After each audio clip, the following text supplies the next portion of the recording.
हाँ भी future doctors, चाहे आप नीट 2023 या 2024 के लिए प्रिपरेशन कर रहे हैं, या आपने नीट 2022 एग्जाम दिया है, या आप कोई पेरेंट्स हैं जिनका बच्चा नीट के लिए प्रिपरेशन कर रहा है, या आप टीचर हैं जो नीट एग्जाम के लिए प्रिपरेशन करवाते हैं, प्लीज इस वीडियो को कंप्लीट देखें और पूरा वीडियो देखने के बाद उन सभी लोगों के साथ शेयर करें जो मेडिकल फील्ड से रिलेटेड है। बिकॉज इस वीडियो में मैं आपको फुल प्रूफ के साथ बताऊंगा कि नीट एग्जाम कैसे बनता है और कैसे नीट 2022 में 100% क्वेश्चंस डायरेक्ट एनसीईआरटी की लाइन से, एनसीईआरटी के इनटेक्स्ट एग्जाम्पल और इनटेक्स्ट क्वेश्चन से पूछे गए हैं। और मेरे हाथ में जो आप व्हाइट पेपर देख रहे हैं, इसमें मैंने अपनी पूरे साल की मेहनत नोट की है कि कहां पे मैंने आपको एनसीईआरटी में पढ़ाया था कि इस बार ये डायरेक्ट नीट एग्जाम में पूछा जाएगा। तो 1 से लेके 50 तक सभी क्वेश्चंस का इसमें डेटा लिखा हुआ है कि एनसीईआरटी के कौन से पेज से फॉर्मूला से क्वेश्चन पूछा गया है, या डायरेक्ट एनसीईआरटी की लाइन पूछी गई है, या एनसीईआरटी का एग्जाम्पल इनटेक्स्ट क्वेश्चन से क्वेश्चन आया है। तो इसमें आपको फुल प्रूफ मिलने वाला है।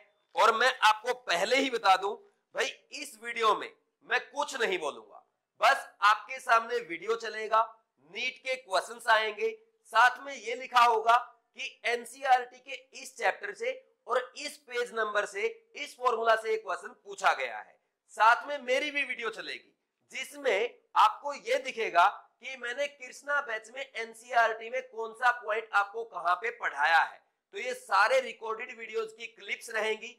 आप पहले पूरी वीडियो को देखें और फिर खुद डिसाइड करें, और कमेंट सेक्शन में कमेंट करके भी बताएं क्या आपका पूरा 100% पेपर एनसीईआरटी से आया था या नहीं आया था। और अब इस वीडियो को देखने के बाद क्या आप नीट एग्जाम के लिए एनसीईआरटी पे फोकस करने जा रहे हैं या नहीं। प्लीज एक बार आप कमेंट सेक्शन में अपना रिव्यू जरूर दें। तो अब आप इस वीडियो को कंप्लीट देखेंगे और खुद ही डिसाइड करेंगे कि पेपर कहां से आया है। All the best. अब देखो ये सारे जो ऑर्बिटल है dxy dz dxz dyz dx square y square, ये सारे एक जैसे हैं, ठीक। ये सारे डबल डबल शेप है, लेकिन इनमें एक ऑर्बिटल अलग होता है जो क्या है, dz स्क्वायर। तो dz स्क्वायर में क्या होता है भाई, dz स्क्वायर में देख लो, ये आपका ये z डायरेक्शन है, तो इसके अकॉर्डिंग ये लोब है, और यहां पे एक रिंग इलेक्ट्रॉन का पाया जाता है। तो सबसे अलग कौन सा होता है, dz होता है। डायरेक्ट एग्जाम में क्वेश्चन पूछ लिया जाता है कि भाई d के ऑर्बिटल्स में सबसे अलग ऑर्बिटल का शेप कौन से का होता है, dz स्क्वायर का, बता देंगे। तो ये देखो, ये 5 डिजेनरेट ऑर्बिटल होते हैं, यानी इनकी एनर्जी सेम होती है, लेकिन dz स्क्वायर का शेप अलग होता है। अब इसके लिए देखो, ये सारी बातें यहां पे लिखी गई है जो मैंने अभी आपको पढ़ के बताया है कि L = 2 के लिए 5 ऑर्बिटल आएंगे, dx square y square dz square, ये बताया गया इसमें ना, ये एक्सप्लेन किया गया। ये 5 डिजेनरेट ऑर्बिटल हैं तो इनमें इनका शेप सेम होगा, इसका डिफरेंट होगा, ये सारी बातें यहां पे लिख करके समझा रखी है। तो लेंथेनॉइड का इलेक्ट्रॉनिक कॉन्फ़िगरेशन हो गया, कर लेंगे भाई ऐसे। तो ये जो हाईलाइट कर रखे, बस इन 3 का ध्यान रखो, ठीक। ये एक्सेप्शनल है, मेनली आपसे गैडोलिनियम का पूछा जाता है, ठीक। ये हो गया इलेक्ट्रॉनिक कॉन्फ़िगरेशन। अब जब आप इलेक्ट्रॉन्स रिमूव करेंगे तो कैसे करेंगे, सबसे पहले आप इलेक्ट्रॉन रिमूव करते हैं आउटर मोस्ट सेल से। भले ही आपने सबसे लास्ट में इलेक्ट्रॉन 4s में फिलअप किया है, बट जब रिमूव करेंगे, कहां से रिमूव करेंगे, बोलो भाई, आउटर मोस्ट यानी 6s सब सेल से। तो अब यहां पे आपको लिखना है गैडोलिनियम का +2 में कॉन्फ़िगरेशन। तो क्या करेंगे, 6s के 2 इलेक्ट्रॉन रिमूव कर लेंगे, क्या बचेगा 4f7 और 5d1।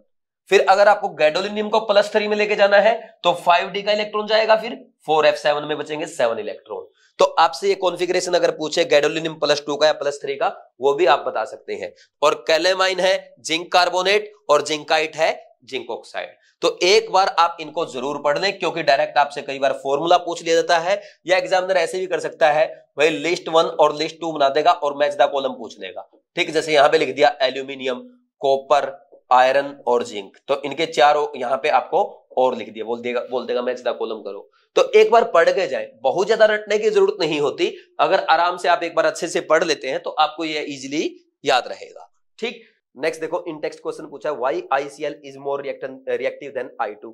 तो देखो भाई, यहां पे एक तो बात क्या है, ICl बॉन्ड जो है भाई आपके II बॉन्ड से वीक होगा, ठीक।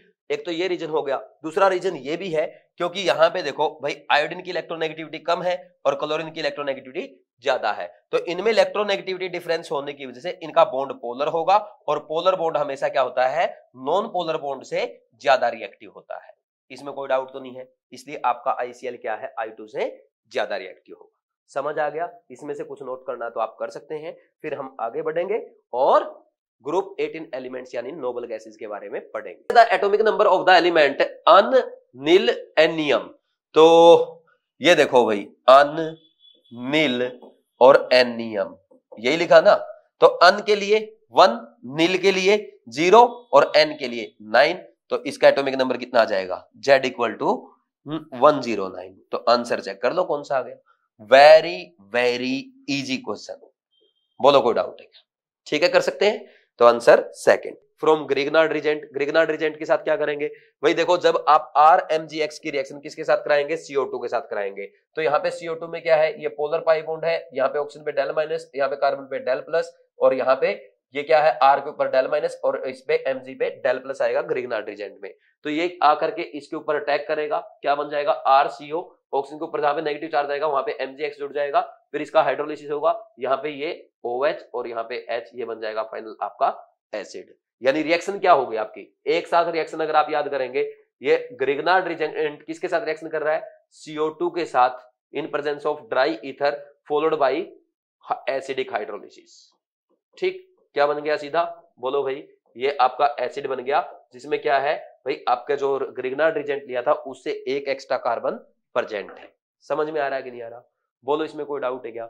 जैसे मान लीजिए आपको बोल दिया जाए भाई ये बेंजीन है, बेंजीन को बेंजोइक एसिड में कन्वर्ट करो, तो सबसे पहले मैं क्या करूंगा, इसका ब्रोमिनेशन करूंगा in presence of Lewis acid, तो क्या बन जाएगा, ब्रोमोबेंजीन बन गया। फिर ब्रोमोबेंजीन को मैं किसके साथ ट्रीट करूंगा, Mg के साथ ट्रीट करूंगा in presence of dry ether, तो क्या बन जाएगा, ये बन जाएगा फिनाइल मैग्नीशियम ब्रोमाइड, ये बन गया RMgX। फिर इसकी रिएक्शन कराऊंगा CO2 के साथ इन प्रेजेंस ऑफ एसिडिक H, तो क्या बन जाएगा, बोलो भाई, ये हमारा बन जाएगा सीधा बेंजोइक एसिड, जैसा मैंने आपको एक्सप्लेन किया है। तो ऐसे बेंजीन से आप बेंजोइक एसिड बना सकते हैं। बोलो इसमें कोई डाउट है क्या? कर लेंगे। और ये क्वेश्चन जेईई मेंस में ऑलरेडी पूछा जा चुका है, आपके एग्जाम में रिपीट हो सकता है, इसलिए आपको ध्यान रखना है।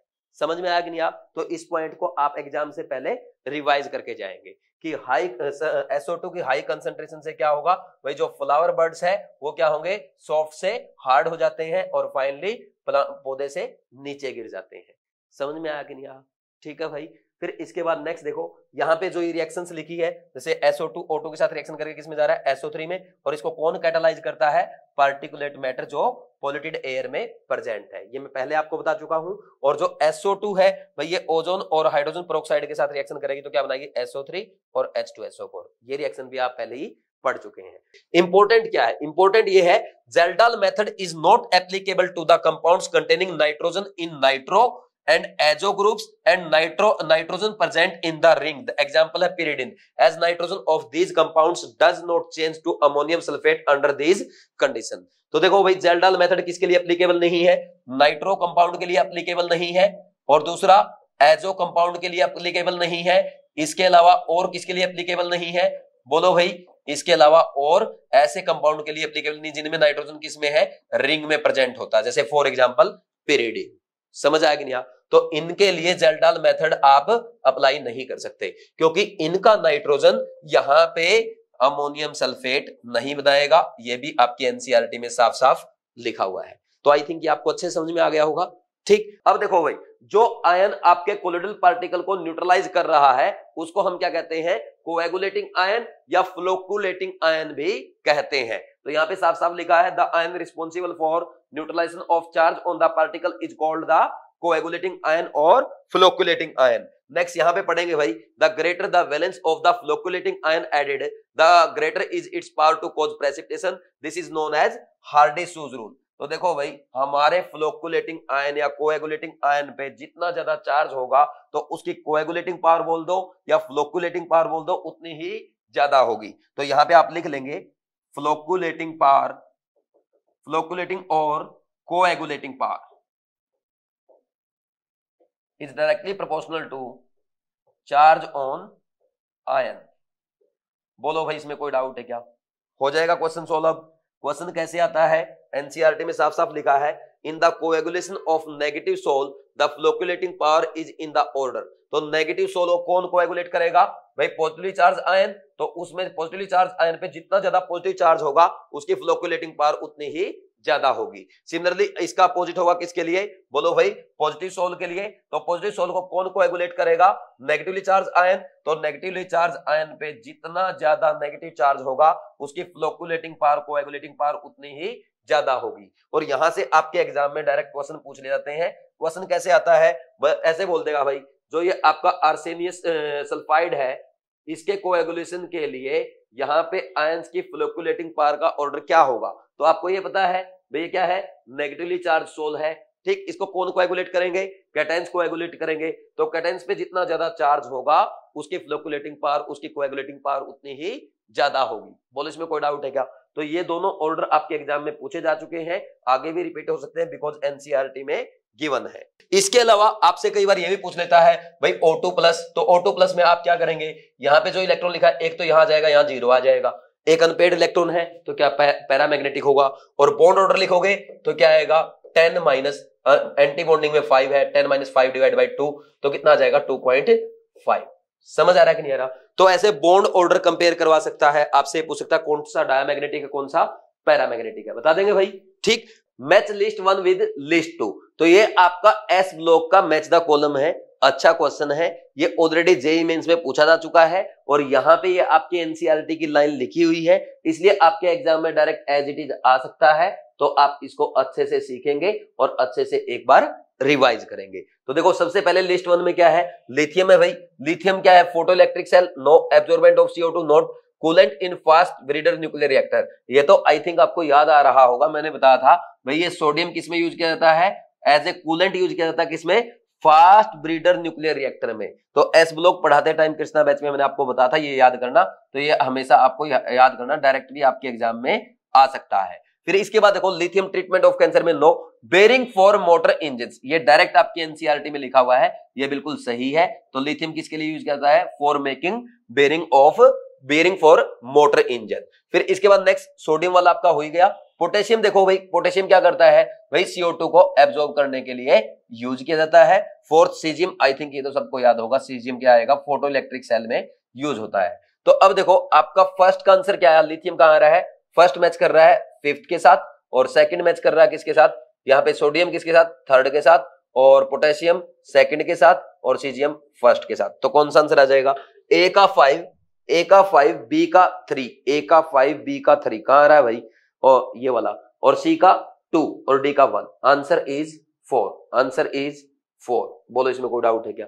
समझे कि नहीं समझे? ठीक, फिजिकल प्रॉपर्टीज भाई बॉइलिंग पॉइंट वगैरह के बारे में बता चुका हूं, अब इसमें तो कोई डाउट नहीं है ना। दोबारा बताऊं क्या? सबसे ज्यादा किसका? अब आप मेरे साथ बोलेंगे, सबसे ज्यादा एसिड का, उससे कम अल्कोहल का, अल्कोहल से कम कार्बोनिल कंपाउंड का, फिर उससे कम ईथर्स का, उससे कम एल्काइल हैलाइड, उससे भी कम एल्केन्स का। कर लेंगे भाई। तो यही बातें सारी यहाँ पे लिखी हुई है, दोबारा रिपीट करने की कोई जरूरत नहीं है। एक बार फिर लिखा है ये कहां पे? कार्बोक्सिलिक एसिड में, आज के चैप्टर में। तो अब इसमें सबसे पहले मैं आपको बता दूं भाई, जो बॉइलिंग पॉइंट है क्या होगा? आपको एक बात का तो पता है, directly proportional to molecular weight, inversely proportional to branching होता है।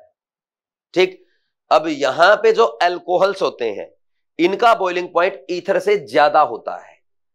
क्यों? Due to intermolecular hydrogen bonding. अरे इंट्रा, अरे अलग अलग मॉलिक्यूल्स में होगी इंटरमोलिकुलर हाइड्रोजन बॉन्डिंग। तो अब देखो बॉइलिंग पॉइंट की अगर बात करोगे अल्कोहल का ज्यादा होता है। ठीक, ये देख लो आप इसको, ये आपका अल्कोहल का ज्यादा होता है, उससे कम कार्बोनिल कंपाउंड्स का होता है। ठीक, इससे कम किसका होगा? कार्बोनिल कंपाउंड्स का होता है, और इनसे कम ईथर्स का होता है, और इनसे भी कम किसका होगा? एल्काइल हैलाइड का होगा, और उससे भी कम किसका होगा? एल्केन्स का होता है। ठीक, समझे बात? और सबसे ज्यादा होता है इनसे भी ज्यादा एसिड का। अब ऐसा क्यों, सुन लो, देखो भाई इनमें हाइड्रोजन बॉन्डिंग होगी जब ऐसे, एक बार इधर देखना यार, एक बार लिखो मत, ये जो एसिड है यहां पे एसिड होगा,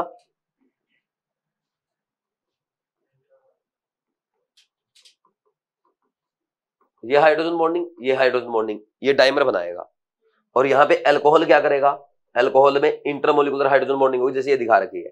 ठीक, समझ आया कि नहीं यार? जैसे या तो इसने क्या रखा है, ये तो वाटर के साथ दिखा रखी है, वैसे ये देखो ये अल्कोहल की है। ठीक, एक दूसरे मॉलिक्यूल के साथ इंटरमोलिकुलर हाइड्रोजन बॉन्डिंग करेंगे। अब बात ये स्ट्रॉन्ग किस में होगी, एसिड में या अल्कोहल में? भाई दोनों में क्या है, OH के कारण हो रही है हाइड्रोजन बॉन्डिंग, बट एसिड में क्या होता है, ये क्या है, ये पोलरिटी ज्यादा होती है, बिकॉज यहाँ पे ये H+ के आयन के फॉर्म में बाहर आने की कोशिश करता है। ठीक, तो यहाँ पे ये बॉन्ड ज्यादा पोलर होगा, क्योंकि जैसे इस पे नेगेटिव चार्ज आएगा ये रेजोनेंस स्टेबलाइज होता ना, तो इसमें ना यहाँ पे इस बॉन्ड में ज्यादा पोलरिटी आती है इन कंपैरिजन टू अल्कोहल, और OH बॉन्ड में ज्यादा पोलरिटी आएगी तो उसका ज्यादा स्ट्रॉन्ग हाइड्रोजन बॉन्ड बनेगा, इसलिए एसिड की इंटरमोलिकुलर हाइड्रोजन बॉन्डिंग अल्कोहल से स्ट्रॉन्ग होती है। और जब ये हाइड्रोजन बॉन्डिंग होगी तो क्या बनेगा, बोलो, इसका बॉइलिंग पॉइंट ज्यादा होगा, अल्कोहल का कम होगा, फिर उससे कम कार्बोनिल सब्सटेंस का। ठीक है ना, ऐसे आएगा। अच्छा एक बात बताओ, यहां तक तो समझ में आ गया, इनमें तो हाइड्रोजन बॉन्डिंग, इसमें नहीं है। अब इसका ज्यादा क्यों हुआ, क्योंकि इसमें ना यहां पे एक ऐसा बॉन्ड है, पोलर पाई बॉन्ड है, और पोलर पाई बॉन्ड ऐसे रहेगा डेल माइनस डेल प्लस में, तो इस पोलर पाई बॉन्ड की पोलरिटी के कारण डाइपोल डाइपोल अट्रैक्शन होगा, इसलिए हाइड्रोजन बॉन्डिंग, सॉरी, इसलिए हाइड्रोजन बॉन्डिंग नहीं होगी, डाइपोल डाइपोल अट्रैक्शन ज्यादा होगा, बॉइलिंग पॉइंट ज्यादा हो जाएगा। और इन दोनों में अगर बात करें, यहां पे अगर बात, जैसे क्लोरीन है, ब्रोमीन, आयोडीन, मेनली इन्हीं के आप एल्काइल हैलाइड की बात करते हैं, तो इनमें है ना बॉन्ड पोलरिटी कम होती है इन कंपैरिजन टू अल्कोहल और कार्बन, सॉरी ऑक्सीजन और कार्बन बॉन्ड। ठीक है ना, तो क्या होगा, तो इसमें ज्यादा बॉन्ड पोलरिटी होगी, तो यहां पे डाइपोल डाइपोल अट्रैक्शन ज्यादा होगा, तो इसलिए ईथर का बॉइलिंग पॉइंट एल्काइल हैलाइड से ज्यादा होगा, और सबसे कम एल्केन का, वो तो ऑलमोस्ट नॉन पोलर होती है। कर लेंगे भैया से, बोलो कोई डाउट है, लिख लो जल्दी से, ऐसे आएंगे क्वेश्चन। अच्छा ये नहीं कि कोई भी देखा किसी का भी, अच्छा ये ना किसके लिए बात कर रहे हैं, बॉइलिंग पॉइंट है, और इन सब का क्या होगा, कंपेरेबल मोलिकुलर वेट। ऐसा नहीं कि एक का 300 और एक का 40 उसको भी कंपेयर कर रहे हैं, ऐसा नहीं, ऐसा हुआ किसी भाई दो का, किसी का 30, किसी का 32 है, किसी का 28 है, ऐसे कंपेरेबल मोलिकुलर वेट की बात हो रही है। ठीक है ना,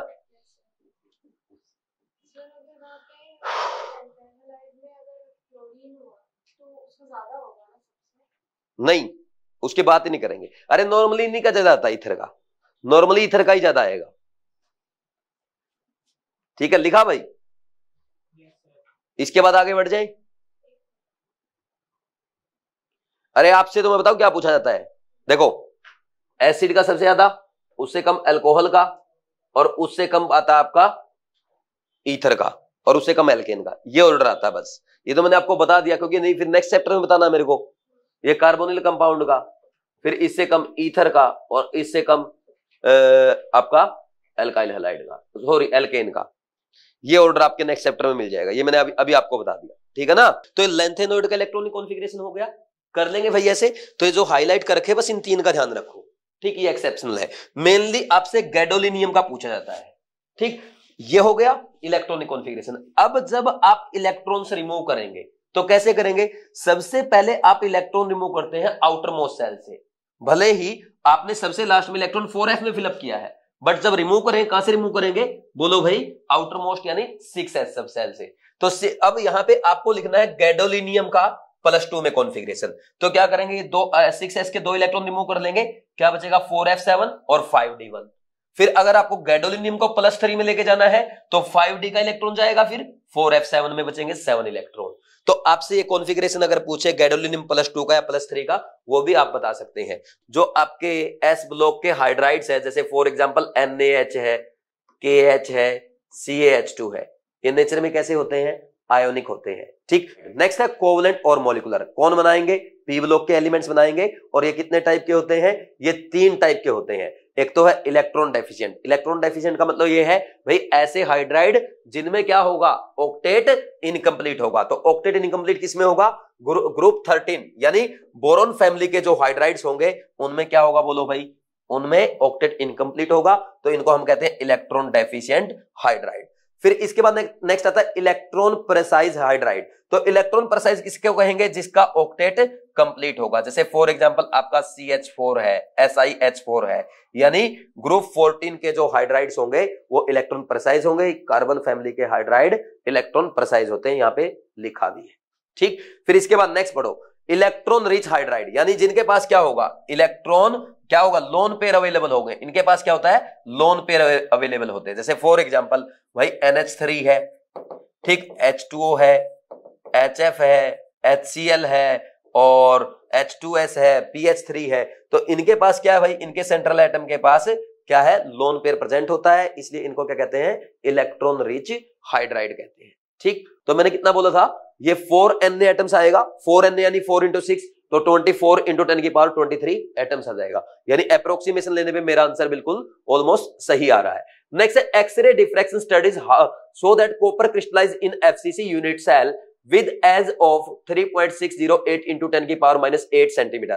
In a separate experiment, copper is determined to have a density of 8.9 gram per centimeter cube. Calculate the atomic mass of copper. तो सबसे पहले देख लो भाई, एक तो ना आपसे क्या पूछा गया है? कॉपर का एटॉमिक मास पूछा गया है, डेंसिटी आपको गिवन है, और यहां पे ये क्या दे दी? एज लेंथ दे दी। ठीक, आपकी यूनिट सेल की एज लेंथ यानी ए दे दी। तो अब इसमें क्या करना है? सिंपल क्वेश्चन है, पहले आपने अभी सोल्व किया ही है। डेंसिटी इज इक्वल टू, अभी आप कर रहे हैं Z into M into A cube into N, यही तो कर रहे थे। ठीक, तो इसमें देखो FCC में Z की वैल्यू 4 आ जाएगी, डेंसिटी की वैल्यू गिवन है, कितनी है भाई डेंसिटी? 8.9, 9 ही मान लो ना यार, 8.9 क्यों बार बार 8.9 लिखना है? 9 ही लिख लो इसको अप्रोक्स। ठीक, फिर इसके बाद Z4 है, मोलर मास आपको फाइंड आउट करना है, और A क्यूब ये है भाई 3.6 इंटू 10 की पावर माइनस 8। ठीक, तो इसको 3.6 का क्यूब करना आपको, तो 4 का क्यूब कितना होता है? 64, और 3 का क्यूब होता है अप्रोक्स, सॉरी 3 का क्यूब होता है 27, अप्रोक्स नहीं। अब 3.6 का क्यूब क्या आएगा भाई? इससे तो ज्यादा आएगा, इससे कम आएगा। तो अप्रोक्स अगर मैं एक काम करूं, इसको भाई अगर लगभग मान लीजिए 50 के आसपास मान लूं, तो 50 के अराउंड ही आएगा आई थिंक, है ना? तो 50 मान लो अप्रोक्स। ठीक, तो 50 मल्टीप्लाई भाई क्या करेंगे? 50 मल्टीप्लाई बाई 10 की पावर माइनस 24, सॉरी हाँ 10 की पावर माइनस 8 का क्यूब। फिर इसके बाद देखो, अच्छा ये सेंटीमीटर में, तो ये ग्राम पर सेंटीमीटर, उसको भी सेंटीमीटर में रखना है। और फिर Na 6 इंटू 10 की पावर 23, तो ये हो जाएगा भाई कैंसिल, 1 0 ये गया, और ये 10 की पावर 24 और 10 की पावर 23 कैंसिल, 6 5 30। तो M आप लिखेंगे 9 मल्टीप्लाई बाई 30 डिवाइड बाई 4, तो ये कितना आएगा? 270 डिवाइड बाई 4, तो ये 4 6 जा कितना जाएगा? 4 6 जा बोलो भाई 24 बचेगा 30, तो ये अप्रोक्स 4 7 जा, तो इतना आ जाएगा ग्राम पर मोल, 67 ग्राम पर मोल। बट एक्चुअल में कॉपर का इतना नहीं होता, कॉपर का होता है 63.5। तो वो इसलिए नहीं आ रहा क्योंकि यहाँ पे मैंने जो ये अप्रोक्सीमेशन लिया ना, ये मेरा थोड़ा सा क्या हो गया? ये भाई थोड़ा सा ज्यादा हो गया, इसलिए सही नहीं आ रहा। यानी ये थोड़ा सा और कम होना चाहिए था। समझे कि नहीं समझे? ठीक है भाई, फिर इसके बाद आगे बढ़ जाए। अब ये वाला क्वेश्चन जो है, ये आपकी एनसीईआरटी में D and F block elements में पेज नंबर 233 पे एक स्टेटमेंट लिखी है, permanganate at H plus concentration is equal to 1 should oxidize water, but in practice the reaction is extremely slow unless either manganese two ions are present or the temperature is raised। तो देखो इस statement से एक question बनाया गया NCERT से। वैसे अगर आपने स्टेटमेंट नहीं भी पढ़ा है तब भी आप इसको इलेक्ट्रोकेमिस्ट्री के कॉन्सेप्ट से सोल्व कर सकते हैं। कैसे सोल्व करेंगे भाई? देखो यहाँ पे सबसे पहले तो आपको रिडक्शन पोटेंशियल लिखने होंगे दोनों हाफ रिएक्शन के। तो जिसका रिडक्शन पोटेंशियल ज्यादा होगा उसका रिडक्शन होगा, उसका कैथोड बनेगा। तो यहाँ पे रिडक्शन किसका होगा? MnO4 माइनस आयंस का होगा। तो MnO4 माइनस आयंस क्या करेंगे? इजीली वाटर को O2 में ऑक्सीडाइज कर देंगे। तो इसका आंसर आ जाएगा यस। और E0 सेल कैसे फाइंड आउट करेंगे? E0 cathode minus E0 anode. तो ऐसे आपका आंसर आ जाएगा थर्ड। नेक्स्ट यहाँ पे देखो, ये आपका डाइबोरेन का स्ट्रक्चर गिवन है, जिसमें इसने बताया था 4 terminal BH bonds are regular, 2 center 2 electron bond, while 2 bridge BHB bonds are different and can be described in the terms of 3 center 2 electron bonds shown in figure 11.2। देखो भाई ये figure जो आपको गिवन है, इसमें यहाँ पे ये बोरोन है और ये 2 हाइड्रोजन, और एक ये बोरोन और 2 ये हाइड्रोजन। ये आपके क्या है? टर्मिनल हाइड्रोजन है। ये टर्मिनल है, ये भी टर्मिनल, ये भी टर्मिनल और ये भी टर्मिनल। और ये जो 2 बोरोन है ये क्या है? एक प्लेन में एग्जिस्ट करते हैं। ठीक, और ये जो डॉटेड हाइड्रोजन के साथ बॉन्ड दिखा रखे हैं, ये आपके ब्रिज बनाएंगे ऐसे। ठीक, एक ऊपर बनाएगा ऐसे, एक इस प्लेन के नीचे आएगा। समझ आएगी नहीं आई बात? इसमें कोई डाउट तो नहीं है। अब देखो जो हमारा बोरोन है, आपको पता है बोरोन के पास क्या है, 2s to 2p1 इसका कॉन्फ़िगरेशन है, तो 2s के इलेक्ट्रॉन को एक्साइट कराएंगे 2p में, तो ये कॉन्फ़िगरेशन बन जाएगा। तो अब देखो ये आराम से 3 बॉन्ड तो बना सकता है। तो ये क्या करेगा भाई, जैसे यहाँ पे ये ऐसे इसके पास आप ये शो कर दो कि यहाँ पे इसके पास एक इलेक्ट्रॉन तो इसमें है, एक इलेक्ट्रॉन ये रहा, एक ये रहा, तो यहाँ पे टर्मिनल हाइड्रोजन के साथ पेयरिंग करेगा, ऐसे ये बॉन्ड बन जाएगा।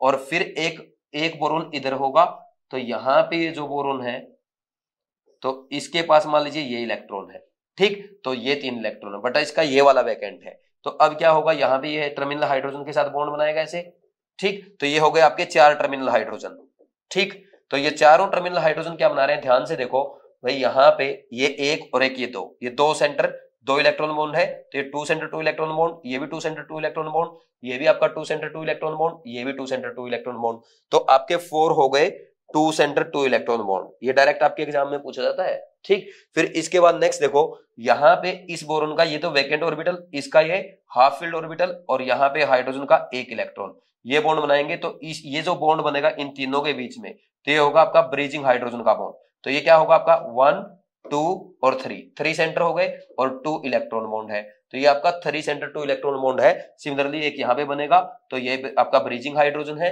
तो ये 2 ब्रीजिंग हाइड्रोजन क्या करेंगे, दोनों बोरोन के बीच में 2 3 सेंटर 2 इलेक्ट्रॉन बॉन्ड बनाएंगे। ये आपको ध्यान रखना है, ठीक है भाई, समझ आ गया अच्छे से।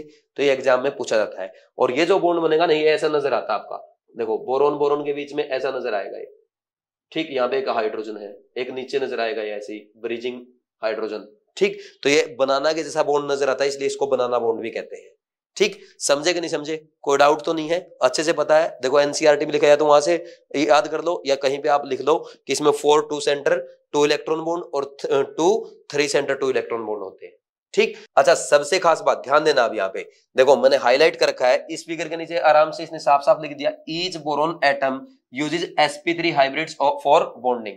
यानी बोरोन में जो एटम B2H6 में जो बोरोन एटम है, इनका हाइब्रिडाइजेशन कैसा होगा, sp3 होगा। आपको ये ध्यान रखना है, क्योंकि आपकी एनसीईआरटी में साफ लिखा है भाई, बोरोन में यहाँ पे आपके 3 तो आपके क्या होंगे, हाफ फिल्ड ऑर्बिटल है, और एक वैकेंट ऑर्बिटल हाइब्रिडाइजेशन में पार्टिसिपेट करेगा। तो टोटल कितने हो गए, 4 ऑर्बिटल हो गए। तो 4 हाइब्रिड ऑर्बिटल क्या बनाएंगे, sp3 हाइब्रिडाइजेशन बनाएंगे। बात समझ में आई कि नहीं आई, इसमें कोई डाउट तो नहीं है। तो ये आपको ध्यान रखना है, बाकी आपको मैंने पूरा पढ़ा दिया जो इसके नीचे लिखा हुआ है, ठीक। ये हो गया आपका B2H6। तो भाई एंजाइम्स क्या होते हैं, ये बायोलॉजिकल कैटालिस्ट होते हैं जो हमारी बॉडी में बायोलॉजिकल रिएक्शंस को कैटालाइज करते हैं। फिर यहां पे लिखा है almost all the enzymes are globular proteins, enzymes are very specific for a particular reaction and for a particular substrate. यानी एंजाइम्स बहुत ही ज्यादा स्पेसिफिक होते हैं। एक एंजाइम एक पार्टिकुलर रिएक्शन को कैटालाइज करता है, वो एक से ज्यादा रिएक्शन को कैटालाइज नहीं करेगा, और वो एक ही पार्टिकुलर सबस्टेट के लिए काम करता है। फिर अगर बात की जाए एंजाइम के नेमिंग की, तो देखो भाई इनके लिए सफिक्स यूज करते हैं एज। और अब इनको कैसे क्लासिफाई करते हैं, या तो इनके वर्क के बेस पे, या किस कंपाउंड या क्लास ऑफ कंपाउंड के लिए काम कर रहे हैं। जैसे फॉर एग्जांपल ये रिएक्शन लिखी है भाई, जब आप मल्टोज का हाइड्रोलिसिस करेंगे तो क्या ऑब्टेन होगा, ग्लूकोज ऑब्टेन होगा। तो यहाँ पे जो आप एंजाइम यूज करते हैं उसका नेम क्या होगा, मल्टेज होगा। यानी ये इस कंपाउंड के नेम के बेसिस पे है। फिर इसके बाद वर्क के बेसिस पे कैसे होगा, जैसे भाई कुछ एंजाइम क्या होते हैं, वो साइमल्टेनियसली क्या करेंगे, बोलो ऑक्सीडेशन करते हैं। एक सबस्टेट का तो ऑक्सीडेशन करेंगे और दूसरे का साइमल्टेनियसली रिडक्शन करते हैं। तो इनको हम क्या कहते हैं, ऑक्सीडो रिडक्टेज एंजाइम कहते हैं। तो ये आपको समझ में आ गया। फिर इसके बाद नेक्स्ट देखो भाई, mechanism of enzyme. Mechanism of enzyme तो हम डिटेल में कहां पे पढ़ते हैं, सरफेस केमिस्ट्री में पढ़ते हैं, इसलिए यहां पे आपको टेंशन नहीं लेनी है। बट देखो एनसीईआरटी में जो लिखा है वो मैं आपको बता देता हूं। जैसे हम रिएक्शंस में क्या यूज करते हैं, कैटालिस्ट यूज करते हैं, तो थोड़ी सी अमाउंट में कैटालिस्ट चाहिए होता है, वो रेट ऑफ रिएक्शन को इंक्रीज कर देता है। वैसे ही बायोलॉजिकल रिएक्शन में एंजाइम क्या करते हैं, कैटालिस्ट का काम करते हैं। ठीक, ये भी स्मॉल अमाउंट में चाहिए होते हैं और फिर ये क्या करेंगे, कैटलिस्ट का काम करेंगे, रेट ऑफ रिएक्शन इंक्रीज कर देंगे। अब जैसे फॉर एग्जांपल भाई यहाँ पे आप अगर सुक्रोज का हाइड्रोलिसिस करते हैं उसके लिए एक्टिवेशन एनर्जी है 6.22 किलो जूल पर मोल in absence of enzyme. But जब यहाँ पे आप ये हाइड्रोलिसिस करेंगे इन प्रेजेंस ऑफ सुक्रेज एंजाइम तो इसके लिए एक्टिवेशन एनर्जी कितनी चाहिए होगी, 2.15 किलो जूल पर मोल। यानी क्या होगा भाई, एक्टिवेशन एनर्जी कम होगी और रेट ऑफ रिएक्शन इंक्रीज होगा। ये समझ में आया कि नहीं आया? और डिफेक्ट दो टाइप के होते हैं, एक तो है पॉइंट डिफेक्ट, दूसरा है लाइन डिफेक्ट। तो देखो भाई ये इनके नेम से ही समझ में आ रहे हैं। पॉइंट डिफेक्ट क्या होगा भाई, ये एक किसी पॉइंट यानी एटम या कॉन्स्टिट्यूएंट पार्टिकल के अराउंड देखने को मिलता है। और अगर बात की जाए लाइन डिफेक्ट की तो इसमें क्या होता है भाई, जैसे भाई आपके कॉन्स्टिट्यूएंट पार्टिकल्स की पूरी एक रो में डिफेक्ट आ जाए, जैसे मान लीजिए पूरी एक रो क्या है, क्रिस्टल को लीव कर जाए, या पूरी एक रो जो आपके कॉन्स्टिट्यूएंट पार्टिकल्स की है वो क्या हो जाए, डिसलोकेट हो जाए, तो उसको हम क्या कहेंगे, लाइन डिफेक्ट कहेंगे। बट यहाँ पे हमें क्या पढ़ना है, ओनली पॉइंट डिफेक्ट के बारे में पढ़ना है। तो सबसे पहला टॉपिक है टाइप ऑफ पॉइंट डिफेक्ट। फिर इसके बाद एनसीईआरटी में यहां पे पढ़ेंगे vacancy and interstitial defect as explained above can be shown by non ionic solids. यानी जो हमने अभी वैकेंसी डिफेक्ट और इंटरस्टिशियल डिफेक्ट पढ़ा है ये कौन शो करते हैं, नॉन आयनिक सॉलिड शो करते हैं। Ionic solids must always maintain electrical neutrality rather than simple vacancy और interstitial defect. They show this defect as Frenkel and Schottky defect. तो देखो भाई आयनिक सॉलिड में क्या है, इलेक्ट्रिकल न्यूट्रलिटी मेंटेन रहनी चाहिए, इसलिए वो सिंपल वैकेंसी और इंटरस्टिशियल डिफेक्ट शो करने की बजाय Frenkel and Schottky defect show करते हैं। तो अब देखो भाई फ्रैंकल और शॉर्टकी डिफेक्ट बहुत ज्यादा इंपॉर्टेंट है, यहां से आपके एग्जाम में क्वेश्चन पूछे जाते हैं, इसलिए आपको अच्छे से समझना है। तो सबसे पहले क्या है, Frenkel defect, this defect is shown by ionic solid, ये ऑलरेडी आप पढ़ चुके हैं।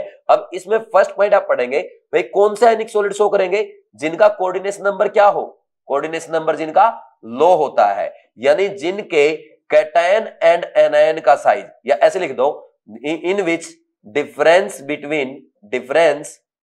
इन size of cation and size of anion is large. बोलो भाई कोई डाउट है क्या, समझ आया कि नहीं आया? ठीक, तो इसमें आप थर्ड पॉइंट लिख लेंगे इसके एग्जांपल्स। एग्जांपल यहाँ पे एनसीईआरटी में दिए गए हैं, क्या क्या आएगा भाई, जिंक सल्फाइड है, ठीक, AgCl है, AgBr, AgI एटसेट्रा। ठीक, एग्जांपल जो एनसीईआरटी में दिए गए हैं वो आप जरूर याद रखें। समझ में आया कि नहीं आया? अब देखो ये आपने नोट कर लिया, वैसे देखो एनसीईआरटी में लिखी हुई है बातें, बट फिर भी मैं इसलिए आपको बता रहा हूं ताकि अगर आप साइड में लिख लेंगे तो रिवाइज करने में आपके लिए आसान रहेगा। फिर इसके बाद आगे बढ़े भाई, नेक्स्ट देखो ये फ्रैंकल डिफेक्ट का डायग्राम आपको दिखाया गया है। इसमें एक्चुअल में क्या हो रहा है, फ्रैंकल डिफेक्ट में है ना भाई, कोई एक आयन क्या करता है, अपनी ओरिजिनल पोजीशन को लीव कर देगा और दूसरी पोजीशन इंटरस्टिशियल साइड ऑक्यूपाई कर लेगा। जैसे देखो यहां से इस कैटायन ने क्या किया, अपनी पोजीशन लीव कर दी और दूसरी इंटरस्टिशियल साइड ऑक्यूपाई कर दी। तो अब इसमें एक बात बताओ, क्या हमारा क्रिस्टल अभी भी इलेक्ट्रिकल न्यूट्रल है? बिल्कुल भाई, इलेक्ट्रिकल तो न्यूट्रल रहेगा ही रहेगा, क्योंकि इसमें क्या है, अभी भी नंबर ऑफ कैटायंस और एनायन क्या है, सेम है। दूसरा अगर बात की जाए डेंसिटी की, भाई यहां पे कोई नया कैटायन या एनायन आया क्या, नहीं आया। क्या इसमें से आपके क्रिस्टल से कोई कैटायन या एनायन लीव करके गया क्या, नहीं गया। तो आप क्या कहेंगे, डेंसिटी क्या रहेगी फ्रैंकल डिफेक्ट में, सेम रहेगी। ये सबसे ज्यादा इंपॉर्टेंट पॉइंट है, आपको ध्यान रखना है। बोलो कोई डाउट है क्या, समझे कि नहीं समझे? इसमें सबसे पहले हम पढ़ेंगे वर्क डन। तो वर्क डन की जब भी यहां पे हम बात करेंगे ओनली प्रेशर वॉल्यूम वर्क की बात की जाएगी। ठीक, तो प्रेशर वॉल्यूम वर्क को हम मैकेनिकल वर्क कहते हैं। तो यहां पे देखो आप यहां पे क्या करते हैं भाई, अगर प्रेशर वर्सेस वॉल्यूम कर्व आपके पास है तो उस केस में तो एरिया अंडर द कर्व जो आएगा that is known as work done. जैसे मान लीजिए ये हो गया, अब एक तो ये ग्राफ आपका, दूसरा ग्राफ मान लीजिए ये बन जाए प्रेशर वर्सेस वॉल्यूम का ये वाला, तो इस ग्राफ का एरिया अंडर द कर्व जो होता है दैट इज वर्क डन। ठीक, work done on the system है तो पॉजिटिव साइन के साथ रखेंगे, work done by the system है तो नेगेटिव साइन के साथ रखते हैं। ठीक, primary aliphatic amine form highly unstable alkyl diazonium salt, primary aromatic amine form arine diazonium salt which are stable for a short time in solution at low temperature. The stability of arine diazonium ion is explained on the basis of resonance. देखो भाई पीछे आपने एक reaction पढ़ी थी, जब आपने aliphatic primary amine की रिएक्शन किसके साथ कराई थी, NaNO2 प्लस HCl के साथ। ठीक, तो यहाँ पे एल्काइल डायजोनियम सोल्ट तो बना था, बट ये क्या होता है, बहुत ही कम स्टेबल होता है, और ये किसमें कन्वर्ट हो जाएगा, फिर फर्दर ये सॉल्यूशन में अल्कोहल देगा plus N2 gas plus HCl बनाएगा। ये आपने पढ़ा था थोड़ी देर पहले। ठीक, बट यहीं पे अगर आपका कोई अराइल अमीन है, अराइल प्राइमरी अमीन है, तो इस केस में क्या होगा, जब आप इसकी रिएक्शन NaNO2 प्लस HCl के साथ कराएंगे, आप सीधा लिख दें HNO2 के साथ कराते हैं एट लो टेम्परेचर 0 से 5 डिग्री सेल्सियस, तो यहाँ पे क्या बनता है, बेंजीन डायजोनियम सोल्ट बनता है। समझ में आया कि नहीं? अब आप कहेंगे सर ये तो स्टेबल हो रहा है, बट ये स्टेबल नहीं है, क्यों? क्योंकि देखो ये जो आपका बेंजीन डायजोनियम सोल्ट बना, इसमें ना नाइट्रोजन के ऊपर जो पॉजिटिव चार्ज है, ये क्या रेजोनेंस स्टेबलाइज है, बेंजीन के रेजोनेंस से स्टेबलाइज है, जैसा कि आपको यहाँ पे रेजोनेटिंग स्ट्रक्चर दिखाए गए हैं। ठीक, तो ये रेजोनेंस स्टेबलाइज होता है, लिख लेना यहाँ पे, ये क्या है, ये रेजोनेंस स्टेबलाइज है, बट उसमें रेजोनेंस नहीं हो रहा, इसलिए क्या है, ये अनस्टेबल होता है। बोलो अब कोई डाउट है क्या? तो अनस्टेबल होने की वजह से क्या इसमें कन्वर्ट हो जाएगा अल्कोहल, और यहाँ पे इजिली N2 गैस रिलीज हो जाएगी। भाई N2 गैस इसलिए रिलीज होती है क्योंकि नाइट्रोजन नाइट्रोजन ट्रिपल बॉन्ड बहुत ही ज्यादा स्टेबल होता है, इसकी बॉन्ड एनर्जी ज्यादा होती है। ठीक, समझे कि नहीं समझे? समझ आया ना भाई? पूरी एनसीईआरटी अच्छे चल रही है। अब ये है केमिस्ट्री इन एवरीडे लाइफ का मैच द कॉलम, और ये भी कंप्लीटली एनसीईआरटी बेस्ड क्वेश्चन है। कृष्णा बैच में मैंने आपको बताया था कि ड्रग्स और उनका क्लासिफिकेशन आपसे पूछा जा सकता है, तो देखो मैच द कॉलम आया है, और सिमिलर पैटर्न के क्वेश्चन आपको बीट सीरीज में दिए गए थे और मेजर टेस्ट में भी दिए गए थे। आपके सामने दो क्वेश्चन है, एक तो है बीट टेस्ट 18 का क्वेश्चन नंबर 98 और मेजर टेस्ट 8 का क्वेश्चन नंबर 48। सिमिलर पैटर्न के क्वेश्चन पूछे गए हैं, और वैसे एमसीक्यू भी मैंने इस पैटर्न पे पूछे थे, बिकॉज ऐसे क्वेश्चन आपके एग्जाम में आते रहते हैं। तो ये भी आपका देखा हुआ क्वेश्चन था, और कृष्णा बैच से डायरेक्ट एनसीईआरटी बेस्ड क्वेश्चन पूछा गया है। ये फॉर्मूला लिखा, देखो इसमें ना दो कैटायनिक कॉम्प्लेक्स है। ठीक, देखो सॉरी, दो कॉम्प्लेक्स है, एक कैटायन की फॉर्म में, एक एनायन की फॉर्म में, दोनों में सेंट्रल एटम क्या है, Ag है, यहाँ पे लिगेंड अमोनिया और यहाँ पे साइनाइड है। तो पहले जो लिखा वो कैटायन रहा होगा, तो इसका कैटायन का नेम लिखो, ये भी कॉम्प्लेक्स फॉर्म में है, तो आप लिखेंगे यहाँ पे क्या है, 2 अमोनिया, आपके लिगेंड है डाई अमाइन, और सिल्वर ब्रैकेट में 1, क्योंकि इसकी +1 ऑक्सीडेशन स्टेट आएगी। ठीक, फिर इसके बाद नेक्स्ट जब इसका एनायन का नेम लिखेंगे, तो यहाँ पे क्या है, 2 साइनाइड है, तो साइनाइड के लिए लिखते हैं साइनाइडो। ठीक, तो क्या लिखेंगे, डाई साइनाइडो, और सिल्वर नहीं लिखेंगे इस बार, अर्जेंटेट लिखेंगे। क्यों? क्योंकि यहाँ पे इस बार ये क्या है भाई, ये कॉम्प्लेक्स आपका एनायनिक फॉर्म में है, और ब्रैकेट में इसमें चार्ज +1 आएगा। एक्चुअल में अगर आपको चार्ज फाइंड आउट करना हो, ये ऐसा है, देखो AgNH3 और ये AgCN ट्वाइस। ठीक, इस पे +1 है, इस पे -1 है। अब आप Ag पे फाइंड आउट करेंगे, x + 2 × 0 इस पे इक्वल टू +1 है, कैटायन पे x इक्वल टू +1, और इसमें फाइंड आउट करेंगे x, इसका मान लिया 2 × -1 is equal to -1, x equal to +1, तो दोनों Ag भी क्या है, +1 है। समझ आ गया भाई? तो एरोमेटिक कंपाउंड, वैसे तो इनके बारे में डिटेल में आप यूनिट 13 यानी नेक्स्ट चैप्टर में पढ़ेंगे हाइड्रोकार्बन में, बट फिर भी मैं आपको बता देता हूं। देखो भाई, अगर आपको पता करना है कि कौन सा कंपाउंड एरोमेटिक है या नहीं, तो उसके लिए सबसे पहले क्या होना चाहिए भाई, हमारा कंपाउंड साइक्लिक होना चाहिए। ये कंडीशन अगर आप लिखना चाहें लिख सकते हैं कॉपी पे। एरोमेटिसिटी के लिए कंडीशन क्या है, हमारा कंपाउंड साइक्लिक होना चाहिए। दूसरा भाई वो प्लेनर होना चाहिए। प्लेनर का मतलब ये है भाई इंटायर साइकिल में सारे एटम्स क्या होने चाहिए, sp2 हाइब्रिडाइज होने चाहिए, और इंटायर साइकिल पे रेजोनेंस होना चाहिए। And fourth and most important point, Huckel rule, इसमें क्या है, 4n+2 is equal to number of pi electron, यानी जो इलेक्ट्रॉन्स रिंग में क्या है, बोलो भाई रेजोनेंस में इन्वॉल्व है, तो वो क्या है, उनका टोटल क्या होना चाहिए, 4n+2 के इक्वल आना चाहिए, और यहाँ पे n की वैल्यू क्या हो सकती है, 0 1 2 3 4। अगर ये चारों कंडीशन सेटिस्फाई हो रही है तो हमारा कंपाउंड क्या है, एरोमेटिक है। और अगर इनमें से एक भी कंडीशन सेटिस्फाई नहीं हो रही तो हमारा कंपाउंड क्या कहलाएगा, नॉन एरोमेटिक कहलाएगा। समझ आया कि नहीं? आप सबसे ज्यादा इंपॉर्टेंट ये पॉइंट है भाई, ये डायरेक्ट आपके एग्जाम में आ सकता है, ये एग्जामिनर पूछ सकता है। ठीक, तो ये ध्यान रखना। बाकी मैंने आपको सारा अच्छे से एक्सप्लेन कर दिया। और एक वो जो ऑर्डर था, लोन पेयर रिपल्सन सबसे ज्यादा, उससे कम लोन पेयर बॉन्ड पेयर, सबसे कम बॉन्ड पेयर रिपल्सन होता है, वो ध्यान में रखना है। ठीक, जैसे अब आपका आ गया भाई ऑक्सीजन फैमिली का आ गया, सल्फर आ गया। ठीक, सल्फर में आपको बोल दिया SF4 है। ठीक, तो SF4 का आपको मॉलिक्यूल स्ट्रक्चर बताना है। अब मैं सिंपल आपको सिखा रहा हूं। तो SF4 में भाई फ्लोरीन क्या करेगा, बोलो 4 सिग्मा बॉन्ड बनाएगा और सिंगल बॉन्ड बनाता ही, तो 4 तो हो गए बॉन्ड पेयर। लेकिन सल्फर में टोटल इलेक्ट्रॉन कितने, वैलेंस इलेक्ट्रॉन 6 हैं, तो 4 तो हो गए भाई। 4 में तो क्या करेगा, ऐसे पेयरिंग करेगा फ्लोरीन के साथ, तो फिर भी इसके पास क्या बच गए, दो वैलेंस इलेक्ट्रॉन बच गए, यानी एक लोन पेयर बच गया। तो इसका स्टेरिक नंबर क्या है, 5 है। तो स्टेरिक नंबर 5 है, तो कैसी ज्योमेट्री बनेगी, ट्राइगोनल बाइपिरामिडल बनेगी। ट्राइगोनल बाइपिरामिडल अगर ज्योमेट्री बनती है तो उसमें लोन पेयर कहां जाएगा, बोलो भाई इक्वेटोरियल पोजीशन पे जाएगा। तो क्या बन गया, सीसो शेप बना कि नहीं बना।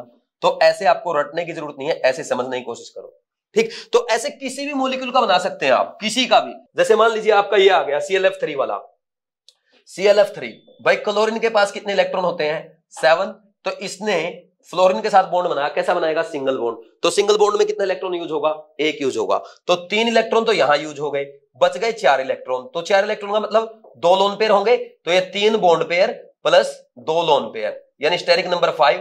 तो ज्योमेट्री कैसी आएगी भाई क्लोरीन के राउंड, बोलो ये आएगी ट्राइगोनल बाइपिरामिडल।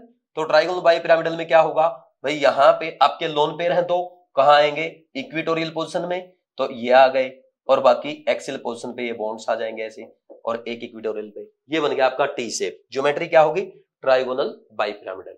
समझे कि नहीं समझे। फिर इसके बाद नेक्स्ट देखो, नेक्स्ट जैसे BrF5 का मैं आपको एक्सप्लेन कर देता हूं। BrF5 में क्या है भाई, 7 इलेक्ट्रॉन है ब्रोमीन में, तो 5 तो हो गए इसके फ्लोरीन के साथ सिंगल बॉन्ड बनाने में यूज, एक बच गया इसका लोन पेयर, यानी 5 बॉन्ड पेयर है प्लस 1 लोन पेयर है। स्टेरिक नंबर आ गया 6, और 6 के लिए ज्योमेट्री होती है ऑक्टाहेड्रल। तो यहाँ पे Br के अराउंड भाई ये जो आपके इलेक्ट्रॉन पेयर आएंगे वो इस ज्योमेट्री में आएंगे। जैसे ये 4 तो आ गए आपके फ्लोरीन एटम, यहाँ पे एक ये आ गया, और यहाँ पे इसकी जगह एक आ जाएगा लोन पेयर, ऐसे आप शो करते हैं। तो ये ज्योमेट्री देखो क्या बन गई, ये बन गया आपका स्क्वायर पिरामिड।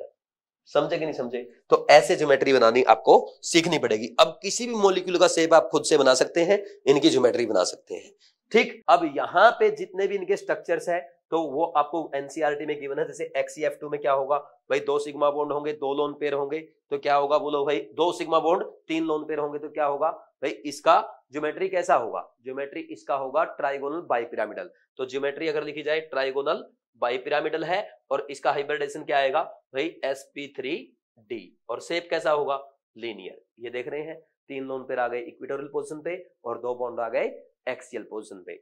अब यहाँ पे नेक्स्ट लिखा है, in substituted phenols the presence of electron withdrawing group such as nitro group enhances the acidic strength of the phenol. This effect is more pronounced when such a group is present at ortho and para position. It is due to the effective delocalization of negative charge in the phenoxide ion when substituent is at ortho or para position. On the other hand, electron releasing groups such as alkyl group in general do not favor the formation of phenoxide ion, resulting in decrease in acidic strength. Cresols for example are less acidic than phenol. देखो कितना बढ़िया NCERT ने लिखा है भाई। NCERT ये बोल रही है आपकी फिनोल जो है, फिनोल पे अब यहाँ पे सब्स्टिट्यूटेड फिनोल जो होगी उसमें क्या आएंगे बोलो भाई, इलेक्ट्रॉन डोनेटिंग ग्रुप भी हो सकते हैं, इलेक्ट्रॉन विड्रॉइंग ग्रुप भी हो सकते हैं। तो मेनली जब ऑर्थो और पैरा पोजीशन पे जहां पे रेजोनेंस होता है, अगर जो ग्रुप आ रहा है वो इलेक्ट्रॉन विड्रॉइंग ग्रुप है, तो इसकी एसिडिक स्ट्रेंथ क्या होगी, इंक्रीज होगी। वैसे भी मैं आपको बता चुका हूं, acidic strength is directly proportional two electron withdrawing group होता है, and inversely proportional two electron donating group होता है। इसमें आपको कोई डाउट है क्या, नहीं है ना। इलेक्ट्रॉन विड्रॉइंग ग्रुप क्या होते हैं, -m -i, और इलेक्ट्रॉन डोनेटिंग ग्रुप होते हैं +m +h +i। ये भी मैं आपको एक्सप्लेन कर चुका हूं, इतना समझ में आ गया। फिर इसके बाद नेक्स्ट आगे देखो भाई, अब इस यहां पे पढ़ो, इसमें पढ़ना ऑर्थोनाइट्रोफिनोल, मेटानाइट्रोफिनोल, पैरानाइट्रोफिनोल, ठीक। इनका फॉर्मूला लिखा है और पीके वैल्यू लिखी है। पीके वैल्यू हम बाद में चेक करेंगे। देखो सबसे पहले मैं आपको बता देता हूं, ये क्या हुआ आपका ऑर्थोनाइट्रोफिनोल। ये बहुत इंपॉर्टेंट क्वेश्चन है, एग्जाम में डायरेक्ट आपके पूछा जा सकता है। और ये क्या है, ये हो गया आपका पैरानाइट्रो, सॉरी ये मेटानाइट्रोफिनोल, पैरा ही बात बाद में करेंगे। ये आ गया पैरानाइट्रोफिनोल। तो अब एक बात बताओ भाई, आपको पता है ऑर्थो और पैरा पे, अच्छा ये क्या है, -m ग्रुप है, तो ऑर्थो और पैरा पे तो -m का काम करेगा, और यहाँ पे करेगा -i का काम। तो भाई यहाँ पे -m के फॉर्म में ये स्ट्रॉन्ग इलेक्ट्रॉन विड्रॉइंग ग्रुप है, इसलिए एसिडिक स्ट्रेंथ कहां ज्यादा होगी, जब आपका नाइट्रो ग्रुप कहां लगा, ऑर्थो और पैरा पोजीशन पे। तो acidic strength of ortho and para is more than Meta isomer.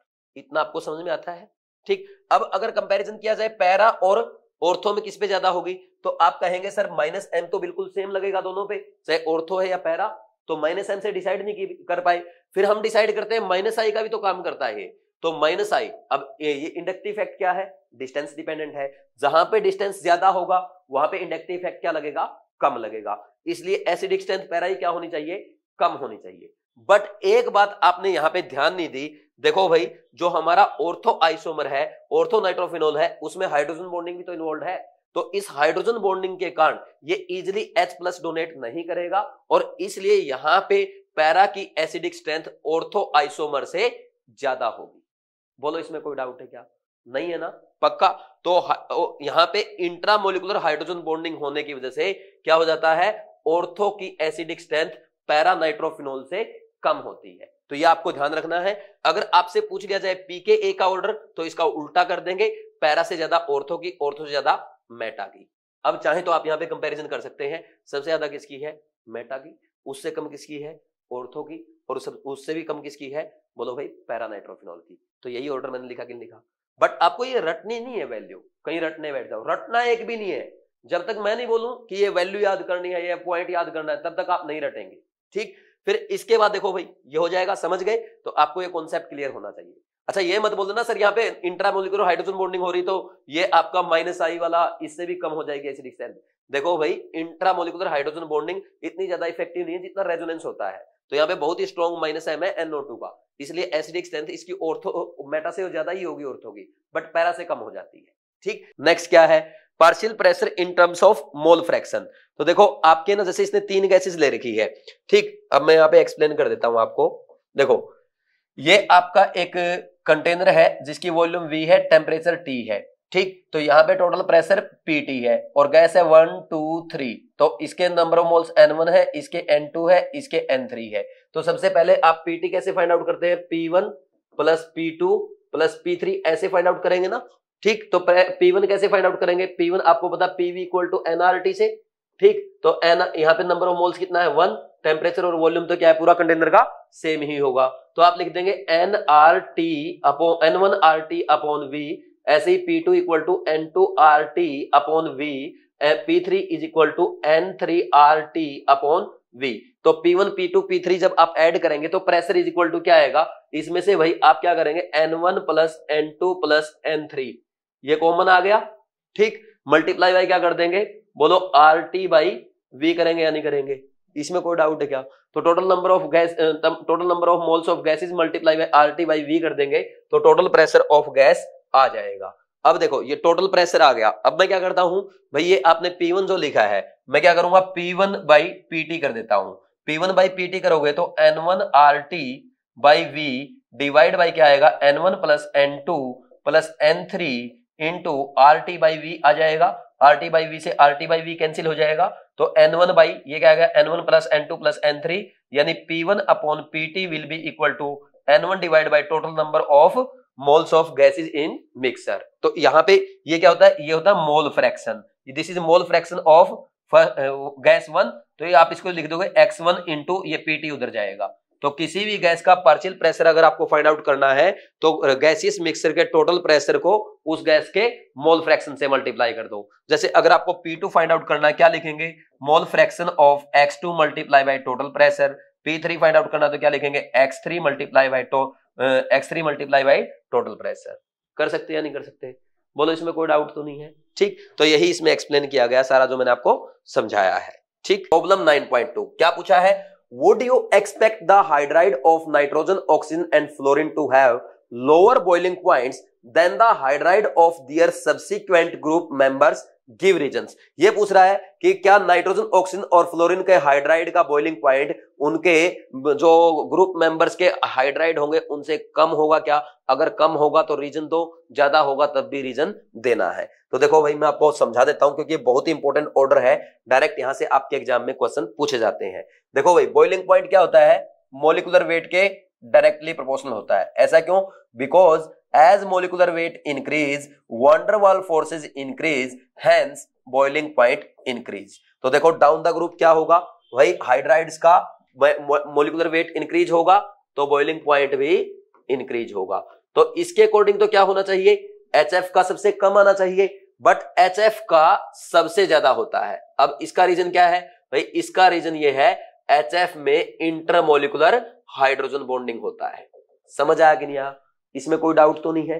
ठीक है भाई। अब इसके बाद नेक्स्ट आगे बढ़ो, नेक्स्ट आएगी आपकी ऑक्सीजन फैमिली। तो ऑक्सीजन फैमिली में भी ऐसा ही होता है, सबसे ज्यादा किसका होगा भाई? डाउन द ग्रुप तो इंक्रीज होगा, बट मैक्सिमम किसका होगा? एक्सेप्शनली H2 होगा। रीजन क्या है? क्योंकि इसमें हाइड्रोजन बॉन्डिंग होती है। ठीक, फिर नेक्स्ट इसके बाद आएगा नाइट्रोजन फैमिली, PH3, उससे ज्यादा ASH3 का, उससे ज्यादा आएगा NH3 का, उससे ज्यादा आएगा SBH3 और सबसे ज्यादा आएगा BiH3 का। अब आप कहेंगे सर NH3 में भी तो हाइड्रोजन बॉन्डिंग होगा। बिल्कुल होगा, बट आपने इसको बीच में लिख दिया, इसको सबसे ज्यादा क्यों नहीं लिखा? Like H2O and HF। देखो भाई, इसका रीजन ये है, NH3 में जो हाइड्रोजन बॉन्डिंग होती है वो बहुत ज्यादा स्ट्रॉन्ग नहीं होती, क्योंकि नाइट्रोजन की इलेक्ट्रोनेगेटिविटी कम होती है। नाइट्रोजन की इलेक्ट्रोनेगेटिविटी अगर कम होगी तो यहां पे ये जो डाइपोल बन रहा है, हाइड्रोजन पे पॉजिटिव चार्ज पार्शियल पॉजिटिव और नाइट्रोजन पे पार्शियल नेगेटिव, तो ये डाइपोल में क्या होगा? ये पार्शियल पॉजिटिव और पार्शियल नेगेटिव कम चार्ज होगा, जिसके कारण आपस में फिर ये आगे के बॉन्ड में जो हाइड्रोजन बॉन्डिंग ये करते हैं, देखो ये डाइपोल बनता है, इनमें डाइपोल डाइपोल अट्रैक्शन होता है, यही हाइड्रोजन बॉन्डिंग है। ठीक, तो ये हाइड्रोजन बॉन्डिंग क्या हो जाएगी? वीक हो जाएगी, क्योंकि नाइट्रोजन की इलेक्ट्रोनेगेटिविटी कम है। ठीक, ये समझ में आ गया? अब देखो, अब क्वेश्चन कैसे पूछा जाएगा भाई? एग्जामिनर है ना, आपसे ना डायरेक्ट ऐसे क्वेश्चन नहीं पूछता आजकल कि ये ऑर्डर लिख दो, क्योंकि बच्चों ने रट रखा है। एग्जामिनर ये चाहता है कि आप थोड़े स्मार्ट बनो। क्या करना आपको भाई? आपको ना 2 लिस्ट लिख के दे देगा, लिस्ट 1 लिस्ट 2। फर्स्ट लिस्ट में क्या लिख देगा? यहां पे NH3, PH3, ASH3, SBH3 ऐसे लिख दिया, और यहां पे लिख देगा टेम्परेचर, ठीक, बॉइलिंग पॉइंट्स, ठीक, केल्विन में। तो सारी वैल्यूज लिख देगा, बोल देगा मैच द कॉलम करना है। कैसे करेंगे? बच्चे क्या देखते हैं, यार मेरे को तो अमोनिया का PH3 का बॉइलिंग पॉइंट याद नहीं, मैं कैसे सोल्व करूंगा? भाई आपको याद नहीं करना, आपको बस ओनली कॉन्सेप्ट आना चाहिए। जिसको ये ऑर्डर पता है तो वो आराम से क्या करेगा? वैल्यूज को कंपेयर कर लेगा और मैच द कॉलम को सोल्व कर देगा। समझ आया कि नहीं आया? हो जाएगा भाई। ठीक, अब इसके अलावा देखो एक पैटर्न का और क्वेश्चन पूछा जाता है, वो क्या है भाई? ये तो हो गया आपके बॉइलिंग पॉइंट के ऑर्डर, उम्मीद है आपने साथ के साथ लिख लिया होगा, क्योंकि एग्जाम में पूछा जा सकता है। अब दूसरा क्वेश्चन ये आता है भाई, इनमें से सबसे कम वोलेटाइल कौन होगा या सबसे ज्यादा वोलेटाइल कौन होगा? अब देखो, जिसका बॉइलिंग पॉइंट कम होगा, जिसका बॉइलिंग पॉइंट कम होगा उसके वेपर्स ज्यादा बनेंगे। क्या होगा? उसके वेपर्स ज्यादा बनेंगे, यानी वो ज्यादा वोलेटाइल होगा, या हम बोल सकते हैं उसका वेपर प्रेशर क्या होगा? सबसे ज्यादा होगा। तो देख लो, जिसका बॉइलिंग पॉइंट सबसे कम है, जिसका बॉइलिंग पॉइंट सबसे कम है, तो वो अपने रिस्पेक्टिव ग्रुप में वो सबसे ज्यादा वोलेटाइल होगा, उसका वेपर प्रेशर मैक्सिमम बनेगा, उसकी वोलेटिलिटी सबसे ज्यादा होगी। समझ आया कि नहीं? तो अब किसी भी टाइप का क्वेश्चन आपसे पूछ ले, कर लेंगे। अब मान लीजिए आपसे एग्जाम में पूछ ले भाई, हैलोजन्स में, हैलोजन फैमिली में हाइड्राइड में सबसे कम वोलेटाइल कौन होगा? जिसका बॉइलिंग पॉइंट सबसे ज्यादा, वो सबसे कम वोलेटाइल, यानी HF सबसे कम वोलेटाइल होगा। तो ऐसे क्वेश्चन सोल्व कर देंगे पक्का? ठीक है भाई। नेक्स्ट देखो, फिर इसके बाद नेक्स्ट आगे बढ़ो, यही यहां पे लिखा है, the boiling point of NH3, H2 and HF will be higher than the hydride of their subsequent group members. क्यों? Due to hydrogen bonding. ठीक, मोललिटी फाइंड आउट करना है। मोललिटी क्या है? लास्ट टॉपिक आज का। Molality, it is defined as the number of moles, ये underline कर लेना। It is defined as the number of moles of solute present in 1 kg solvent। 1 kg solvent में कितने मोल्स प्रेजेंट है उसको मोललिटी कहते हैं, ध्यान रखना। ठीक, यहां पे सोलवेंट का मास लिखना है। ठीक, तो molality is equal to number of moles of solute divide by weight of solvent in KG. ये आपका मोललिटी का फॉर्मूला बन गया, जो ये लिखा हुआ है।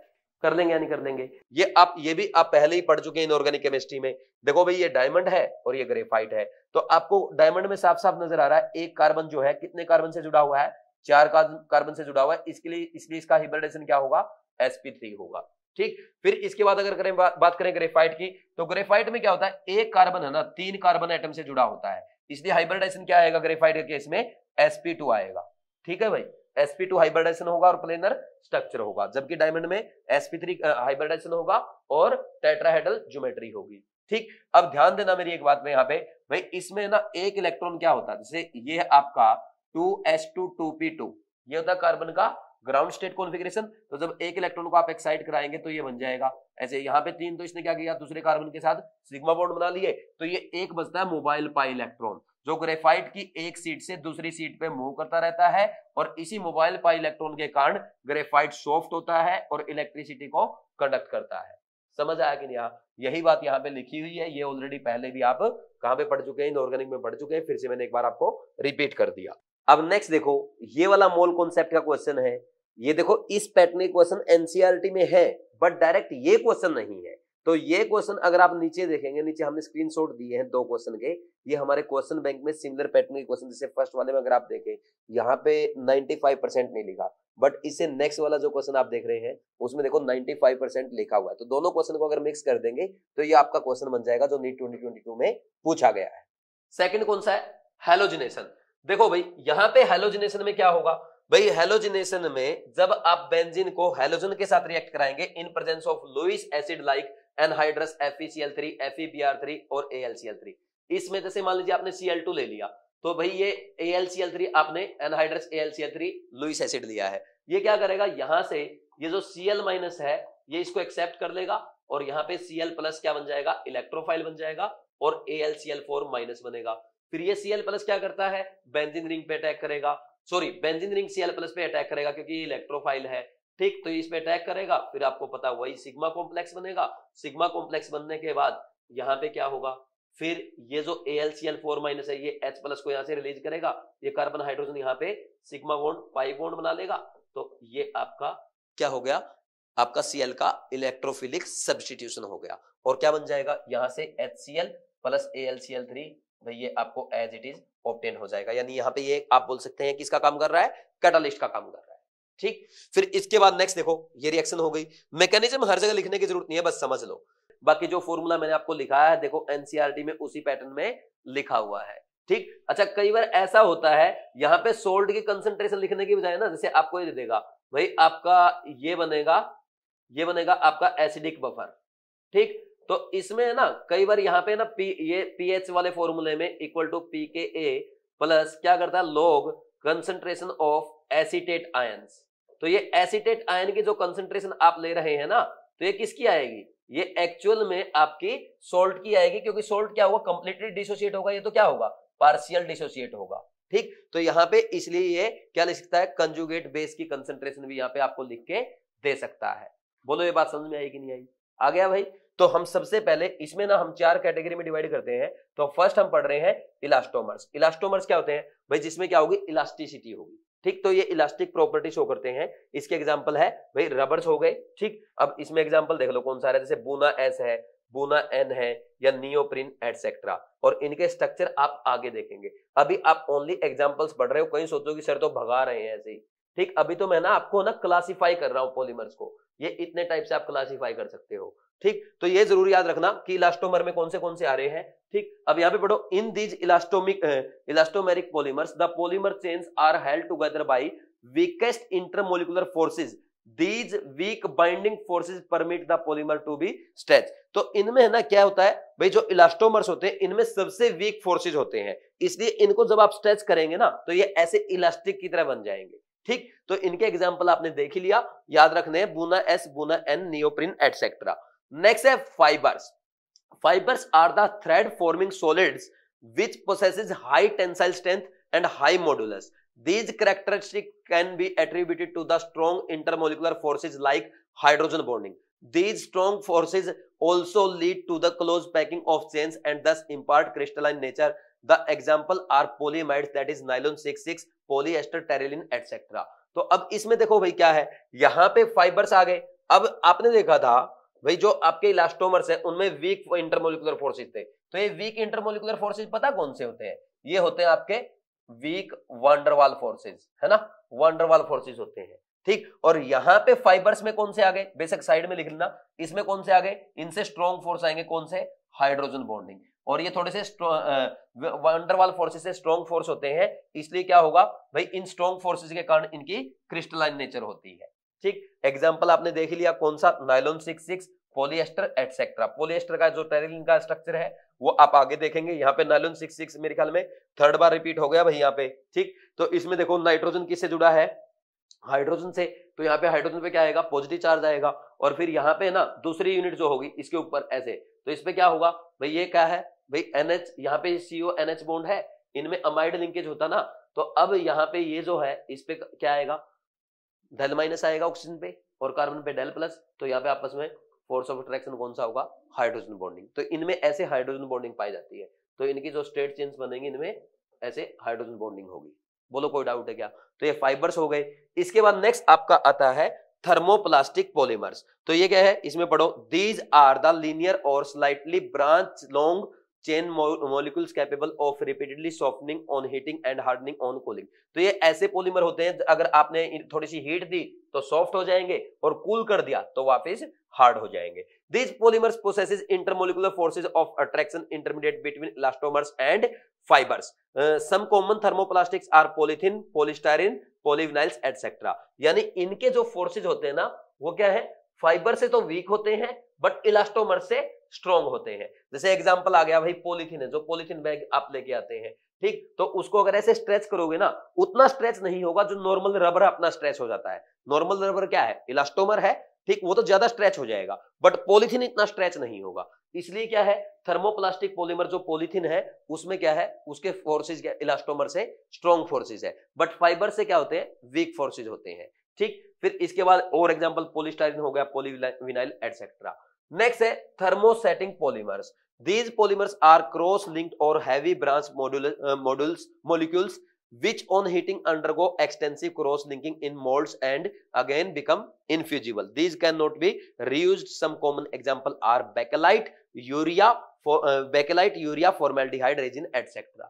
ठीक, अब देखो इनमें ना थर्मोसेटिंग में क्या होगा, इनमें क्रॉस लिंकिंग होता है, ठीक, तो इनके फोर्सेज और भी स्ट्रॉन्ग होते हैं। अगर आपसे ना एग्जाम में पूछ लिया जाए भाई इंटरमोलिकुलर फोर्सेज का ऑर्डर क्या आएगा, तो सबसे स्ट्रॉन्ग फोर्सेज किसके होंगे, बोलो भाई, सबसे ज्यादा स्ट्रॉन्ग होंगे थर्मोसेटिंग के। बेसिक ये ऑर्डर लिख लेना, एनसीईआरटी में नहीं है, एग्जाम में पूछ सकता है एग्जामिनर। थर्मोसेटिंग के जो थर्मोसेटिंग पॉलीमर के फोर्सेज, इंटरमोलिकुलर फोर्सेज सबसे स्ट्रॉन्ग होंगे, उसके बाद फाइबर्स का दूसरा नंबर आएगा और फिर थर्मोसेटिंग से पहले कौन से आए थे, थर्मोप्लास्टिक, इनका थर्ड नंबर आएगा, थर्मोप्लास्टिक थर्ड नंबर पे, और सबसे कम वीक फोर्सेज किसमें होंगे, इलास्टोमर्स में। ठीक है भाई, ये आपको ध्यान रखना है, कर लेंगे याद, ठीक। आप अब एग्जामिनर क्या पूछता है, डायरेक्ट ये क्वेश्चन पूछ लेता है भाई which of the following has week intermolecular forces, weakest intermolecular forces, आपका आंसर क्या आएगा, इलास्टोमर्स आ जाएगा, ठीक। अब जरूरी नहीं है कि एग्जामिनर आपको इस फॉर्मेट में पूछे, तो इनके एग्जांपल भी दे सकता है। जैसे मान लीजिए ऑप्शन 1 में रख दिया बेकेलाइट, ठीक, ऑप्शन 1 में रख दिया बेकेलाइट और सेकंड में आपका कौन सा रख दिया, फाइबर का एग्जांपल दो भाई, फाइबर का एग्जांपल कौन सा था, नायलॉन 6 था, ठीक। इसके अलावा थर्ड ऑप्शन में थर्मोप्लास्टिक ऑप्शन उसने रख दिया पॉलीथीन, ठीक, और फोर्थ ऑप्शन यहां पे रख दिया, बोलो बूना एन, तो आपसे पूछ लेगा या बूना एस रख दिया। बताओ भाई इनमें से वीकेस्ट इंटरमोलिकुलर फोर्सेज किसके हैं, आप कौन सा आंसर करेंगे, बोलो भाई बूना एस का, और स्ट्रॉन्गेस्ट किसके होंगे, बेकेलाइट के। तो ऐसे कर सकते हैं क्वेश्चन, तो ये ऑर्डर जरूर लिख लेना क्योंकि इस पैटर्न का क्वेश्चन आता है तो हम ये कहेंगे ये एनसीईआरटी बेस्ड अच्छे लेवल का क्वेश्चन है, क्योंकि एनसीईआरटी ने ये ऑर्डर नहीं लिखा बट बातों ही बातों में उसने समझा दिया कि सबसे पहली लाइन में लिखा था इलास्टोमर्स में क्या होते हैं, वीकेस्ट इंटरमोलिकुलर फोर्सेज होते हैं, और थर्मोप्लास्टिक में क्या है, फाइबर और इलास्टोमर के बीच के, यानी फाइबर के क्या रहे होंगे, स्ट्रॉन्ग रहे होंगे। फिर इसमें सबसे ज्यादा स्ट्रॉन्ग फोर्सेज होंगे क्योंकि इसमें क्रॉस लिंक्ड वगैरह होता है, ठीक, समझ में आ गया। तो इनके अगर एग्जांपल याद होंगे फिर आपसे पूछता रहे वीक इंटरमोलिकुलर फोर्सेज या स्ट्रॉन्ग इंटरमोलिकुलर फोर्सेज किसके, आप एक सेकंड में बता देंगे, ठीक है ना। सबसे पहले हम पढ़ रहे हैं एडिशन ऑफ हाइड्रोजन साइनाइड यानी HCN का एडिशन। देखो भाई जब भी HCN ऐड होगा तो HCN में आप ये देखो साइनाइड क्या है, साइनाइड आयन क्या है भाई, ये न्यूक्लियोफाइल है, और H प्लस आयन क्या है, ये इलेक्ट्रोफाइल का काम करेगा। तो ऑक्सीजन के साथ कौन लगेगा, बोलो हाइड्रोजन लगेगा, और कार्बन पे कौन ऐड होगा, साइनाइड ऐड होगा। तो फाइनली ये जो प्रोडक्ट बनेगा इसको हम क्या कहते हैं, साइनोहाइड्रिन कहते हैं। समझ में आया कि नहीं आया। तो फर्स्ट स्टेप में आप देख लो, अगर पूरा प्रोसीजर उसकी तरह देखना चाहते हैं, फर्स्ट स्टेप में क्या होगा, ये पोलर पाई बॉन्ड ब्रेक होगा, साइनाइड आयन आकर के कार्बन ग्रुप के कार्बन पे अटैक करेगा, ये साइनाइड आयन ऐड हो गया तो टेट्राहेड्रल इंटरमीडिएट बन गया। फिर फाइनली क्या है, ऑक्सीजन आयन क्या करेगा, ऑक्सीजन के ऊपर जो नेगेटिव चार्ज है H प्लस के साथ बॉन्ड बनाएगा, ये साइनोहाइड्रिन आपका प्रोडक्ट बन जाएगा। समझ में आया कि नहीं आया, इसमें कोई डाउट नहीं है। फिर डी है एडिशन ऑफ एल्कोहल्स, तो इसमें डायरेक्ट रिएक्शन से समझेंगे। देखो भाई जब आप कार्बोनिल सब्सटेंस की रिएक्शन किसके साथ कराएंगे, अल्कोहल के साथ कराएंगे, तो क्या बनेगा, अगर आपका कार्बन सब्सटेंस एल्डिहाइड है उस केस में बनेगा एसीटल, और अगर कार्बन सब्सटेंस कीटोन है तो वो बनेगा आपका कीटल प्रोडक्ट। कैसे बनता है मैं आपको बता देता हूं, डायरेक्ट आप रिजल्ट लिख लेना।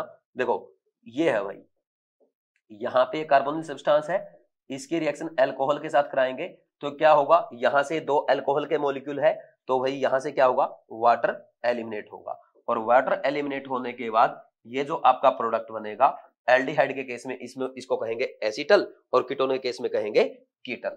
बोलो इसमें कोई डाउट है क्या, समझ में आया कि नहीं आया? और यहाँ पे अगर आप ये डाइओल जैसे ले लेते हैं, जैसे ये लिया है इथाइलिन ग्लाइकोल ले लिया, तो डाइओल के केस में क्या होगा भाई, यहाँ पे CH2 तो ये यहाँ पे ये ऐसे बन जाएगा, तो ये आपका साइक्लिक कीटल बनता है। समझ में आया कि नहीं आया, जैसा आपके एनसीईआरटी में एक्सप्लेन किया गया है। ठीक, ये आपका कार्बोनिल सब्सटेंस है, आप इसकी रिएक्शन करा रहे हैं किसके साथ, अमोनिया या अमोनिया डेरिवेटिव के साथ, तो सीधा इस रिएक्शन में यहां से वाटर एलिमिनेट कर दो, तो वाटर एलिमिनेट करने के बाद आपका ये प्रोडक्ट बनेगा। ठीक, ये ध्यान रखो बस आप। तो जैसे ही यहां से 2 हाइड्रोजन आइटम और कार्बोनिल ग्रुप का कार्बन ऑक्सीजन जाएगा तो क्या होगा, बोलो भाई कार्बन और नाइट्रोजन में डबल बॉन्ड बनेगा, ये आपका प्रोडक्ट बनेगा। अब आपको क्या करना है, इसमें यहाँ पे Z को रिप्लेस करना, जैसे हाइड्रोजन से किया तो ये क्या बन गया, फाइनल प्रोडक्ट इमीन बन गया। एल्काइल ग्रुप से रिप्लेस करेंगे तो रिजेंट को आप कहेंगे अमाइन, दैट इज RNH2, और यहाँ पे जो प्रोडक्ट बनेगा दिस इज सब्स्टिट्यूटेड इमीन, इसको हम क्या कहते हैं, सिफ बेस कहते हैं। समझ में आया कि नहीं आया? और यहीं पे अगर Z की जगह OH आ जाए तो ये बन गया आपका हाइड्रोक्सिल अमीन, और जो प्रोडक्ट आपका बनेगा उसको क्या कहते हैं, ऑक्जाइम कहते हैं। समझ आ रहा ना? ये फॉर्मूला आपसे पूछ ले, बता देंगे या नहीं बता देंगे, बोलो कोई डाउट है क्या? ठीक, तो 2.303 log 2 को क्या लिख सकता हूं, ln2। ठीक, तो T half equal to ln2 by K हो गया, या आप इसको लिख सकते हो 2.303 log 2 बाई के, और log 2 की वैल्यू 0.3 पुट कर दी तो ये आ जाएगा 0.69 अपॉन के, यानी T half for first order reaction is independent of initial concentration. बोलो इसमें कोई डाउट है क्या, इसकी पावर 0। समझे कि नहीं समझे, पक्का भाई? ठीक, तो यहां पे अगर आप क्या ग्राफ बना रहे हैं, R0 का ग्राफ बना रहे हैं वर्सेस T हाफ के साथ फॉर फर्स्ट ऑर्डर रिएक्शन, तो T हाफ क्या रहेगा, कांस्टेंट रहेगा। समझे कि नहीं समझे?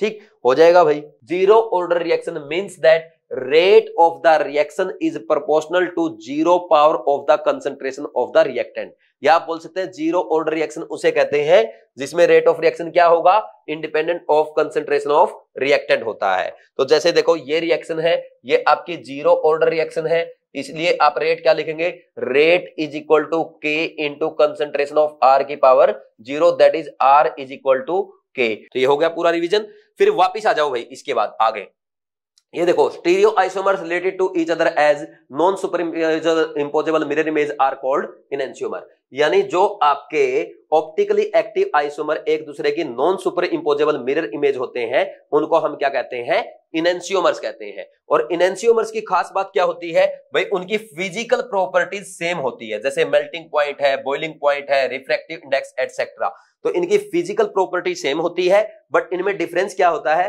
भाई, ये प्लेन पोलराइज लाइट की तरफ अपना बिहेवियर डिफरेंट शो करेंगे। एक अगर प्लेन पोलराइज लाइट को बोलो भाई प्लस थीटा से रोटेट करेगा तो दूसरा माइनस थीटा से रोटेट करेगा। समझ में आया कि नहीं आया?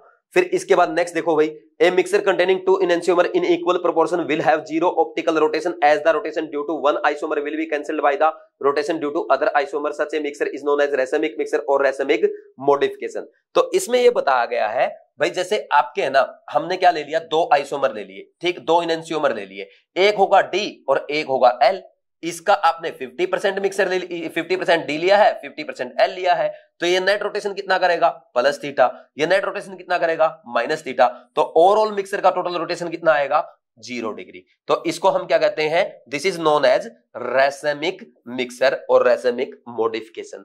रिप्रेजेंट कैसे करते हैं, रिप्रेजेंट करने का मेथड इसको हम प्लस माइनस से रिप्रेजेंट करते हैं। जैसे भाई रेसमिक मिक्सर है ब्यूटेन टू ऑल का, तो उसको क्या कहेंगे, plus minus butane two all, और ओनली डी आइसोमर है तो उसको जैसे प्लस ब्यूटेन टू ऑल, और ओनली माइनस एल आइसोमर है तो ब्यूटेन टू ऑल। बट आप है ना सीधा कंपाउंड को देख के नहीं बता सकते कि ये डी आइसोमर है या एल आइसोमर है, ये आप डायरेक्ट नहीं बता सकते, ये हमेशा ध्यान रखना।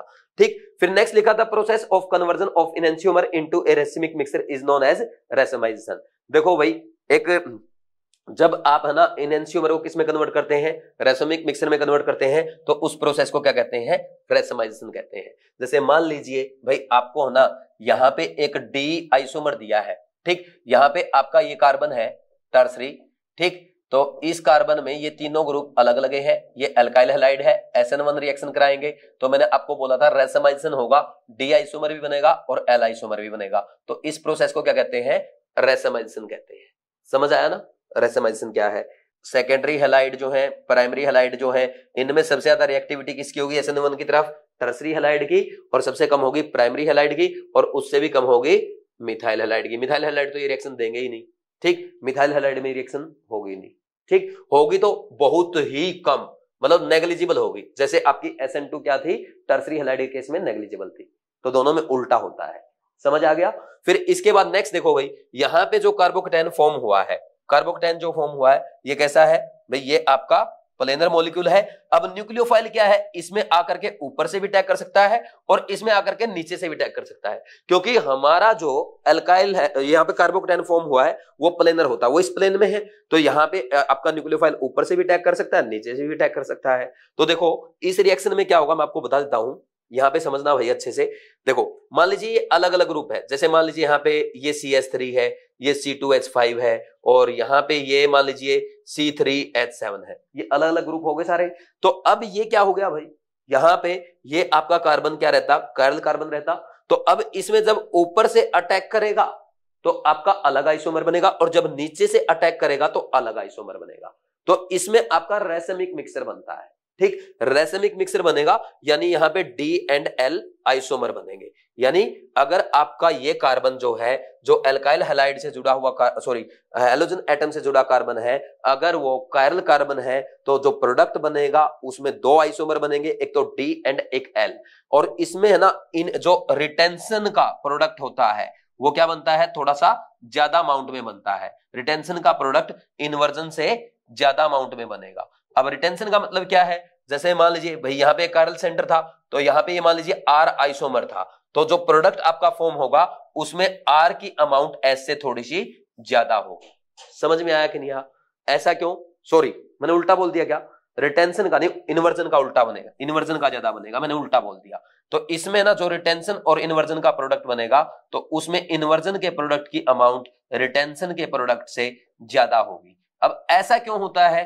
देखो मैं अभी आपको बता देता हूं, यानी अगर आपने वो R लिया है, उसका कॉन्फ़िगरेशन R है, तो यहां पे जो प्रोडक्ट बनेगा उसमें S और R में S वाले प्रोडक्ट की अमाउंट ज्यादा होगी, यानी इन्वर्टेड प्रोडक्ट की अमाउंट रिटेंशन के प्रोडक्ट से ज्यादा होगी। ये समझ में आया? अब देखो ऐसा क्यों होता है? क्योंकि जैसे ही यहां पे ये ब्रोमाइड आयन बाहर जाएगा, ऐसा मान लो भाई ये कार्बोकेटायन बन गया, इधर से ही आपका ब्रोमीन एटम लगा हुआ था, तो ये ब्रोमाइड आयन यहां से यही इसी विसिनिटी में रहेगा। अब आपका जो न्यूक्लियोफाइल है उसके ऊपर नेगेटिव चार्ज है, ये ब्रोमाइड आयन है, अगर ये आकर के इसी तरफ से अटैक करता है तो ब्रोमाइड आयन और न्यूक्लियोफाइल में क्या होगा? रिपल्सन होगा। तो यहां से अटैक करना इसके लिए मुश्किल होगा, यानी जिस तरफ से ब्रोमीन जुड़ा हुआ है उसी तरफ से आकर के ऐड होना उसके लिए मुश्किल होगा, यानी ये रिटेंशन का प्रोडक्ट जो बनेगा वो थोड़ा सा कम अमाउंट में बनेगा।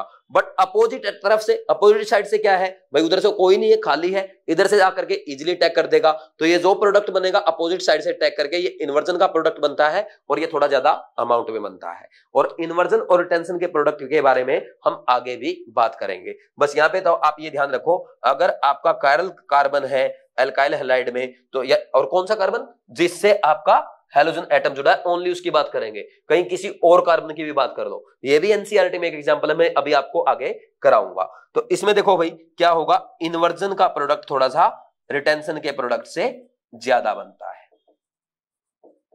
समझ में आया कि नहीं आया? बोलो भाई, पक्का? ठीक, फिर इसके बाद आगे बढ़ जाते हैं। तो ये पूरा मैंने आपको एक्सप्लेन कर दिया, इसमें अगर आप कुछ नोट करना चाहते हैं तो कर सकते हैं। हो गया भाई, कर लेंगे।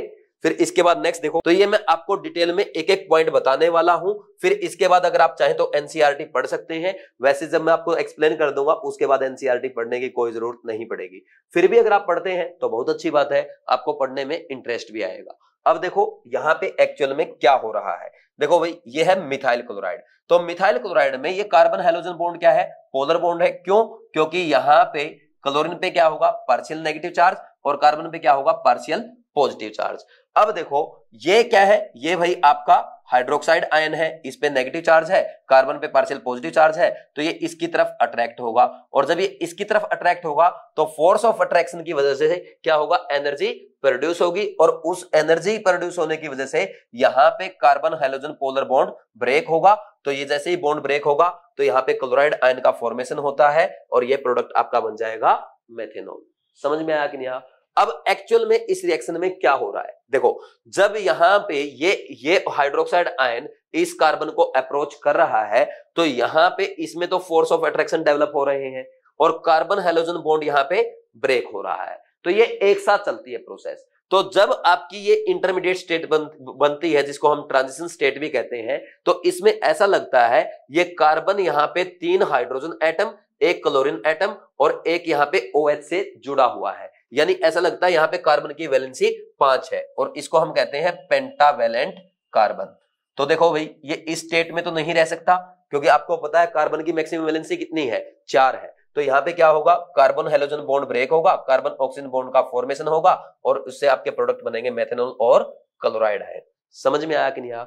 इसमें कोई डाउट तो नहीं है। तो अब देखो यहाँ पे नीचे आपको ये आपको बॉल स्टिक मॉडल से एक्सप्लेन किया गया है। देखो ये OH ग्रुप है, ये ऑक्सीजन, ये हाइड्रोजन, यहाँ पे ये कार्बन, ये हाइड्रोजन, ये हाइड्रोजन, ये हाइड्रोजन, और ये क्लोरीन एटम है। ठीक, तो यहाँ पे इसको अप्रोच कर रहा है, ये कार्बन हाइड्रोजन बॉन्ड ब्रेक होगा और कार्बन ऑक्सीजन बॉन्ड का फॉर्मेशन होगा, फिर ये मेथेनॉल और ये आपका क्लोराइड आयन। समझ में आया कि नहीं? इसमें कोई डाउट तो नहीं है। अब ध्यान से देखना इंपॉर्टेंट पॉइंट, यहाँ पे एक्चुअल में क्या है भाई, ये कार्बन जो है आपका, ये क्या है, टेट्राहेड्रल है। तो इसमें आपने देखा 3 क्लोरीन तो कैसे है भाई, ये अगर यहाँ पे कार्बन है तो सॉरी क्लोरीन नहीं, 3 हाइड्रोजन, ये अगर कार्बन है तो 3 हाइड्रोजन एटम ऐसे ही पिरामिडल, और एक यहाँ पे आएगा क्लोरीन एटम, तो इसकी टेट्राहेड्रल ज्योमेट्री है। तो जब यहाँ पे ये OH माइनस इस कार्बन को अप्रोच करता है तो ये जो हाइड्रोजन एटम के बॉन्ड है ये इससे दूर जाने लगते हैं, ऐसे है ना, तो इससे दूर जाने लग जाएंगे, इससे OH से, तो ये ऐसे पीछे जाने लगते हैं। ठीक, तो धीरे धीरे क्या होगा, जब आकर के ये इससे अटैच होने लग जाएगा और कार्बन हाइड्रोजन बॉन्ड ब्रेक होगा, यानी जो ट्रांजिशन स्टेट बनेगी इसमें है ना आपके तीनों हाइड्रोजन एटम ऐसे इस प्लेन में आ जाएंगे। जैसे ये कार्बन है, ये हाइड्रोजन, ये हाइड्रोजन, ये हाइड्रोजन, और यहां से ये OH जुड़ रहा है और यहां से ये Cl बॉन्ड ब्रेक हो रहा है। समझ में आया कि नहीं? तो ये आपका पेंटावैलेंट कार्बन है, ये ट्रांजिशन स्टेट बनती है। फिर इसमें क्या होगा, जैसे जैसे इसको अप्रोच कर रहा है और पास जाएगा, बॉन्ड फॉर्मेशन होगा, तो ये जो आपके 3 कार्बन हाइड्रोजन बॉन्ड ऐसे थे तो ये धीरे धीरे बिल्कुल इसके रिवर्स हो जाएंगे। तो पहले देखो इसमें अगर आपने इसमें आप देखेंगे ये उस तरफ है तीनों कार्बन हाइड्रोजन बॉन्ड, और जब आपका फाइनल प्रोडक्ट फॉर्म होता है तो ये बिल्कुल उल्टे हो जाते हैं ऐसे, तो इधर ये OH है और ये कार्बन हाइड्रोजन बॉन्ड उस तरफ चले गए। तो ये आपको ऐसा लगेगा, देखो भाई जैसे आपने देखा बारिश में हम जब छाता लेके चलते हैं, अम्ब्रेला लेके चलते हैं, तो अम्ब्रेला में क्या होता है भाई, ये ऐसे है और जब ऐसे जा रहे हैं तो बहुत तेज बारिश अगर आ जाए तो ये क्या हो जाता है, उल्टा हो जाता है ना। तो वैसे ही यहाँ पे हुआ है, तो पहले ये ऐसे थे 3 आपके कार्बन हाइड्रोजन बॉन्ड, फिर यहाँ पे इस तरह इसमें कैसे हो गए, ये देखो ये रिवर्स हुए कि नहीं हुए, तो ऐसा लग रहा है कि आपका अम्ब्रेला उल्टा हो गया। ठीक, समझ में आया कि नहीं? तो ये सारी बातें आपकी एनसीईआरटी में लिखी हुई है, और जो ये इन्वर्जन होता है इसको हम यहाँ पे कहते हैं वाल्डन इन्वर्जन। क्या कहते हैं? Walden inversion. ठीक है भाई, समझ में आया कि नहीं? इसमें कोई डाउट तो नहीं है। फिर इसके बाद देखो, अब यहाँ पे ये जो कार्बन हाइड्रोजन बॉन्ड है, अब यहाँ पे कार्बन और ये क्लोरीन है, यहाँ पे मान लीजिए हाइड्रोजन हो जाए, ये ड्यूटेरियम हो जाए, ये ट्रिटियम हो जाए, तो ये सारे एटम अलग हो गए। तो ये जो sp3 कार्बन है ये कायरल कार्बन होगा, इसका कॉन्फ़िगरेशन मान लीजिए R है, तो फिर जो प्रोडक्ट आपका बनेगा ना तो उसका कॉन्फ़िगरेशन क्या आएगा, R नहीं आएगा, S आएगा। और जो ये कन्वर्जन, ये आपका कॉन्फ़िगरेशन में इन्वर्जन हुआ है, इसी को हम क्या कहते हैं, वाल्टन इन्वर्जन कहते हैं। अब ये R कॉन्फ़िगरेशन क्या है, S कॉन्फ़िगरेशन क्या है, इसकी आपको टेंशन नहीं लेनी है, थोड़ी देर में मैं आपको अच्छे से एक्सप्लेन करूंगा। बस आप तो ये ध्यान रखो कि SN2 रिएक्शन में क्या होता है, वाल्टन इन्वर्जन होता है। बात समझ में आई कि नहीं आई? और जो ट्रांजिशन स्टेट बनती है उसमें पेंटावैलेंट कार्बन होता है, यानी ऐसा लगता है कि कार्बन की कितनी वैलेंसी है, 5 वैलेंसी है। ठीक, ये IIT एडवांस का पूछा हुआ क्वेश्चन है। ठीक, कर लेंगे। अब नेक्स्ट पैटर्न देखो, ये वाला क्वेश्चन आपके सामने है, which of the following is not a spontaneous reaction. भाई स्पॉन्टेनियस रिएक्शन कौन सी नहीं है बताना है। यहाँ पे जिंक है और कॉपर सल्फेट के साथ रिएक्शन कर रहा है, कॉपर +2 में था, कॉपर खुद रिड्यूस हो गया, जिंक को ऑक्सीडाइज कर दिया +2 में, बिल्कुल सही है। भाई कॉपर क्या करेगा, कॉपर इलेक्ट्रोकेमिकल सीरीज में ऊपर आता है इसलिए जिंक को ऑक्सीडाइज करेगा। नेक्स्ट है यहाँ पे Pb+2 ने Sn को ऑक्सीडाइज किया Sn+2 में और Pb रिड्यूस हो गया, ये भी सही है क्योंकि Sn से ऊपर Pb आता है, ये भी सही है। नेक्स्ट देखो, इसके बाद एल्यूमिनियम ने क्या किया, जिंक को ऑक्सीडाइज कर दिया, नहीं सॉरी, जिंक ने एल्यूमिनियम को ऑक्सीडाइज कर दिया। क्यों? क्योंकि एल्यूमिनियम नीचे आता है, जिंक ऊपर आता है, ये भी सही है। फिर इसके बाद नेक्स्ट में क्या है, Ag ने CuSO4 के साथ रिएक्शन किया, Ag का ऑक्सीडेशन हुआ और कॉपर का रिडक्शन हुआ, ये आपका नॉन स्पॉन्टेनियस है। क्योंकि क्या है भाई, Ag आपका ऊपर आता है, कॉपर नीचे आता है, Ag को कॉपर ऑक्सीडाइज नहीं कर पाएगा, Ag प्लस कॉपर को ऑक्सीडाइज कर सकता है। बात समझ में आई कि नहीं आई? तो आंसर क्या आ जाएगा इसका, बोलो भाई।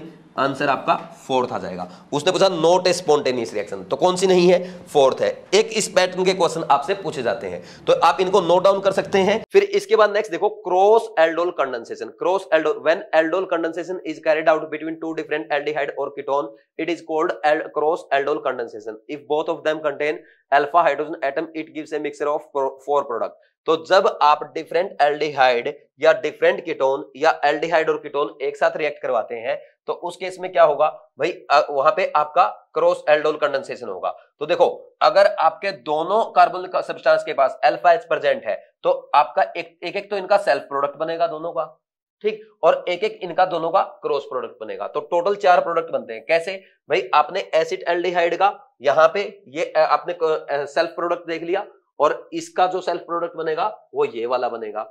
फिर इसके बाद जब इनका क्रॉस प्रोडक्ट बनेगा तो क्रॉस प्रोडक्ट कैसे भाई, इसका H2- यहाँ पे H+ जाएगा, ये नेगेटिव चार्ज आएगा, ये आकर के यहाँ पे अटैक करेगा। तो अब ये क्या बन रहा है, क्रॉस प्रोडक्ट बन रहा है। तो एक तो क्रॉस ये बनेगा। दूसरे केस में क्या हो सकता है भाई, यहाँ पे इसका H+ यहां से जाए, इसके ऊपर नेगेटिव चार्ज आएगा, ये कार्बन सब्सटेंस के कार्बन पे अटैक करेगा और एक प्रोडक्ट दूसरा बन जाएगा। तो ये ऐसे 2 प्रोडक्ट बनते हैं, ठीक। तो दो आपके सेल्फ प्रोडक्ट बने, 2 क्रॉस प्रोडक्ट बने। तो cross product always major product होता है। अब क्रॉस में भी 2 बन रहे हैं, इसमें भी ज्यादा अमाउंट में कौन सा बनेगा भाई, जो लेस स्टेरिकली हिंडर प्रोडक्ट होगा that will be major product. तो ये वाला मेजर प्रोडक्ट बनता है। तो इसमें लिखना चाहो तो लिख लेना, in cross aldol condensation less sterically hindered cross product is always major product. बोलो इसमें कोई डाउट है क्या? तो आप बता देंगे।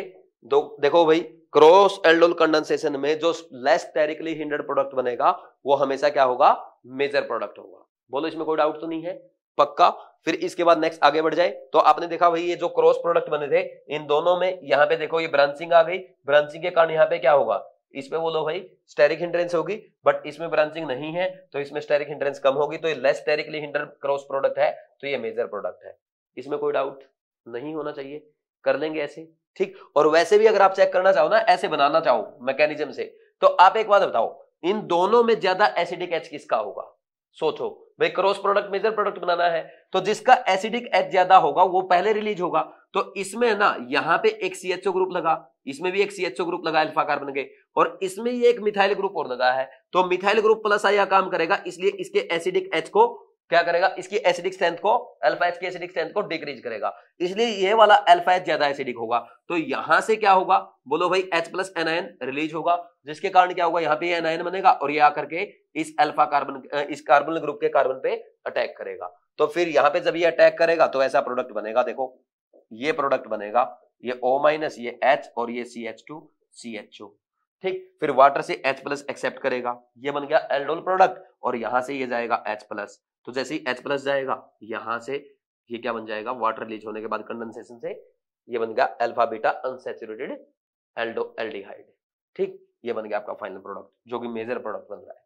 समझ में आया कि नहीं? तो ज्यादा एसिडिक एच इसका था, तो यहां से आपने रिएक्शन स्टार्ट की अकॉर्डिंग टू मैकेनिज्म। इसमें देखो एक लूकास टेस्ट बताया गया है। अच्छा, ये लिखने की जरूरत नहीं है ना, या लिख लिया आपने, क्योंकि पहले लास्ट चैप्टर में मैंने आपको बताया था, बस रिवीजन हो रहा बार बार।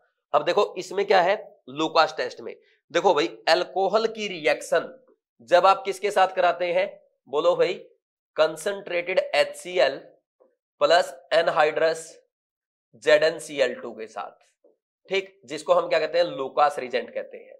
तो क्या होगा, यहां पे जो एल्काइल हैलाइड आपका बनेगा, एल्काइल क्लोराइड आपका बनेगा, तो उसके कारण क्या होगा, व्हाइट टर्बिडिटी आती है। क्या आएगा, व्हाइट टर्बिडिटी आती है। तो इसको हम कहते हैं लूकास टेस्ट। बात समझ में आई कि नहीं आई? अब लूकास टेस्ट में आप प्राइमरी, सेकेंडरी और टर्सरी अल्कोहल को सेपरेट कर सकते हैं। कैसे? प्राइमरी अल्कोहल के साथ अगर आपने लूकास रीजेंट की रिएक्शन करवाई तो ये क्या करेगा, व्हाइट टर्बिडिटी जो देगा 30 मिनट में, और अगर आप सेकेंडरी अल्कोहल के साथ रिएक्शन कराते हैं व्हाइट टर्बिडिटी आएगी 5 मिनट में, और अगर आप टर्सरी अल्कोहल के साथ रिएक्शन कराते हैं व्हाइट टर्बिडिटी आएगी विदिन 2 से 3 सेकंड में, क्योंकि इसकी रिएक्टिविटी क्या है, सबसे ज्यादा होती है। तो ऐसे लूकास रीजेंट से आप प्राइमरी, सेकेंडरी और टर्सरी अल्कोहल को सेपरेट कर सकते हैं। समझ आ गया भाई? तो ये भी आसान है, तो ये लिखना चाहो लिख लो। ये लिखा है वैसे एनसीईआरटी में, बट ये लिखना चाहो तो आप लिख सकते हो, प्राइमरी अल्कोहल 30 मिनट में व्हाइट टर्बिडिटी देगा लूकास रीजेंट के साथ, सेकेंडरी अल्कोहल 5 मिनट में, टर्सरी अल्कोहल 2 से 3 सेकंड में। ठीक, बाकी ये सारी बातें जो मैंने आपको बताई वो इसमें लिखी हुई है। ठीक है भाई?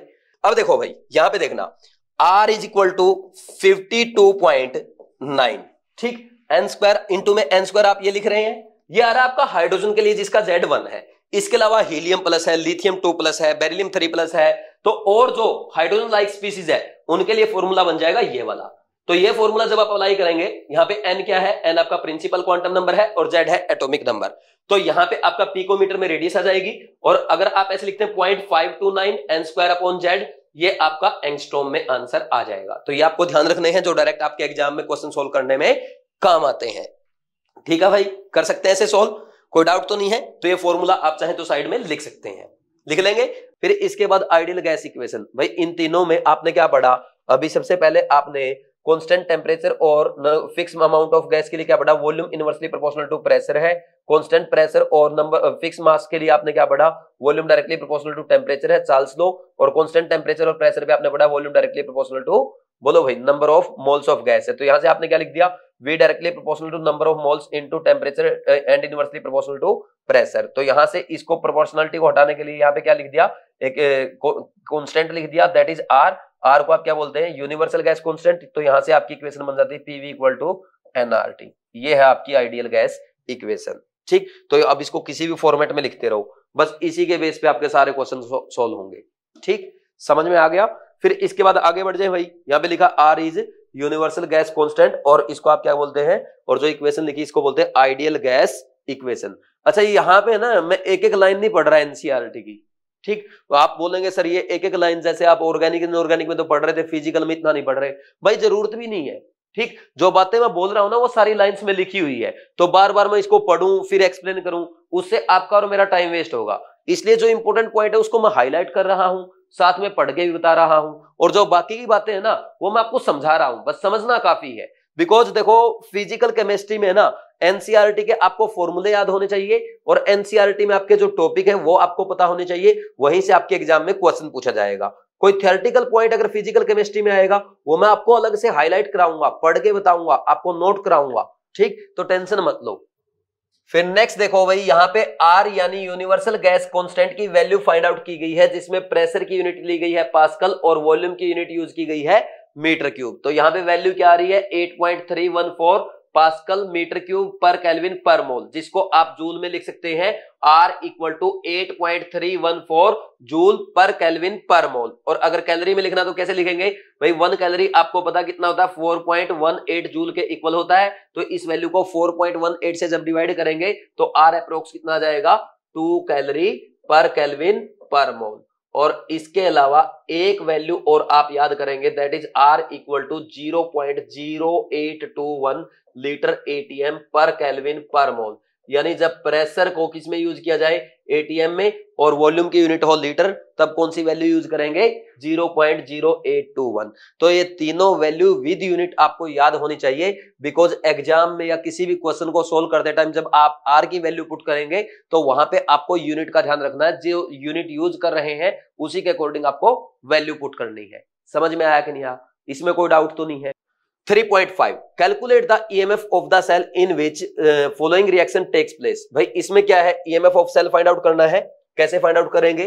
देखो सिंपल है, E cell will be equal to E not cell कितना? 1.05 माइनस क्या करेंगे 0.059 डिवाइड बाई कितने इलेक्ट्रॉन ट्रांसफर हो रहे हैं 2 इलेक्ट्रॉन लोग कंसंट्रेशन ऑफ प्रोडक्ट, प्रोडक्ट क्या है भाई Na2 प्लस आयंस है, इसकी कंसंट्रेशन कितनी आएगी 1.16 डिवाइड बाई, अच्छा पावर 1 ही रखेंगे क्योंकि इसका स्टोइकियोमेट्री 1 है, डिवाइड बाई 0.002 की पावर 2, ठीक, क्योंकि इसका स्टोइकियोमेट्री क्या है 2 है, तो ये हो जाएगा 1.05 माइनस इसको ना 0.06 मान लिया करो यार, डिवाइड बाई 2 मल्टीप्लाई बाई लोग, ये हो जाएगा भाई आपका 0.16 डिवाइड बाई 2 की पावर -3 की पावर 2, तो ये 4 इंटू 10 की पावर कितना हो गया, ये 4 इंटू 10 की पावर -6, 10 की पावर को ऊपर जाने दो 6 को, तो इसको लिख लो 10 की पावर 4 और इसको लिख लो 16, तो ये 4 से कैंसिल हो जाएगा 4 पे, 4 इंटू 10 की पावर 14 आ गया यहाँ पे, ठीक, सॉरी 4 इंटू 10 की पावर 4 आ गया, फिर क्या लिखेंगे 1.05 माइनस 0.03 हो जाएगा ये, मल्टीप्लाई बाई इसको लिखेंगे 4 प्लस log 4, log 4 होता है 0.6 यानी 4.6, इसको सोल्व कर लो यार अब, ठीक, कर लेंगे या नहीं कर लेंगे ऐसे, तो ये ऐसे क्वेश्चन सोल्व करने होते हैं, फॉर्मूला बेस्ड क्वेश्चन है, कुछ भी नहीं है। अब नेक्स्ट है आईयूपीएसी का क्वेश्चन, देखो ये जो आपको स्क्रीनशॉट साथ में दे रखा है ये आपके क्लासरूम लेक्चर के पीडीएफ नोट्स का स्क्रीनशॉट है, तो ये मेन कोर्स में करवाया गया है, रैंक बूस्टर कोर्स में करवाया गया है, और कृष्णा बैच में एनसीईआरटी के एग्जांपल से एक्स्ट्रा क्वेश्चन भी ऐसे मैंने आपको करवाए हैं, और वैसे भी यार ये तो इजी क्वेश्चन है, आप सबने कर ही लिया होगा। बोलो भाई 5 इलेक्ट्रॉन एक्सेप्ट करके +2 में जाता है, तो अगर बात की जाए न्यूट्रल मीडियम में, या इसको हम बोलते हैं फेंटली एल्कलाइन मीडियम, तो ये +7 से किस में जाता है +4 में, और अगर बात की जाए यहाँ पे न्यूट्रल नहीं स्ट्रॉन्गली बेसिक मीडियम की, तो स्ट्रॉन्ग बेसिक मीडियम में क्या करता है ये +7 से +6 में जाएगा, तो ये रिएक्शंस आपको ध्यान रखनी है, ठीक, ये आप रेडॉक्स रिएक्शन में पढ़ते हैं, ये डायरेक्ट एग्जाम में पूछी जा सकती है, ये एसिडिक मीडियम, ये न्यूट्रल मीडियम और ये स्ट्रॉन्गली बेसिक मीडियम, कर देंगे भाई याद। फिर इसके बाद अगर बात की जाए न्यूट्रल या फेंटली एल्कलाइन सॉल्यूशन में क्या होगा भाई, कूद तो जाएगा +7 से +4 में, और आयोडीन को किस में ऑक्सीडाइज कर देगा, आयोडाइड आयन को -1 से देखो आयोडेट आयंस में, यानी आयोडीन किस में चला जाएगा -1 से +5 में चला जाएगा, तो ये इंपॉर्टेंट है, आपको ध्यान रखना है। अब नेक्स्ट देखो भाई, ये है केमिकल इक्विलिब्रियम का इजी सा क्वेश्चन, हाँ थोड़ी सी कैलकुलेशन इसमें आपको करनी पड़ी होगी, बट मैं आपको बता दूं ये इक्विलिब्रियम चैप्टर की एनसीईआरटी की एक्सरसाइज में क्वेश्चन 7.33 से लिया गया है, बस इसमें थोड़ा सा डेटा चेंज किया गया है, जैसा कि आप सामने स्क्रीन पे देख सकते हैं। 31 में इसने क्या किया भाई, यहां पे जो साइनाइड है, देखो साइनाइड जो है ये है आपका बेंजीन के ऊपर CN ग्रुप लगा है, पहले तो इसकी रिएक्शन करवाई SnHCl के साथ, क्या होगा रिडक्शन हो जाएगा, क्या बनेगा बोलो भाई, यहाँ पे बेंजाइल अमाइन बन जाएगा, फिर इसकी रिएक्शन कराई गई NaNO2HCl के साथ लो टेम्परेचर पे, इस बार ध्यान देना यहाँ पे डायजोनियम सोल्ट नहीं बनेगा, ठीक, तो क्या बनेगा ये आपको पता है, अगर अराइल अमाइन ना गिवन हो तो क्या बनाते हैं, ये प्राइमरी अमाइन है, डायरेक्ट इसका क्या बन जाएगा बोलो भाई, अल्कोहल बन जाएगा, यानी बेंजाइल अल्कोहल बन जाएगा, ठीक, ये आंसर आ जाएगा, कौन से ऑप्शन में है, बी में, 31 का बी, कर सकते हैं भाई ऐसे, ठीक। ओजोनोलिसिस में देखो क्या करते हैं भाई, ओजोनोलिसिस में ये होता है रिडक्टिव ओजोनोलिसिस, रिडक्टिव ओजोनोलिसिस होता है जिंक H2O की प्रेजेंस में, क्योंकि देखो यहाँ पे प्रोपिन की आपने रिएक्शन कराई तो ये बनेगा प्रोपिन ओजोनाइड, तो फिर इसमें ना ये यहाँ पे इनका ये क्या हो गया ऑक्सीडेशन हो गया, तो अब यहाँ पे जिंक किसका काम करता है, रिडक्शन का काम करेगा, क्योंकि यहाँ पे ये एक एक्स्ट्रा ऑक्सीजन को रिमूव कर देता है, तो ये जिंक ऑक्साइड के रूप में बाहर आ जाएगा।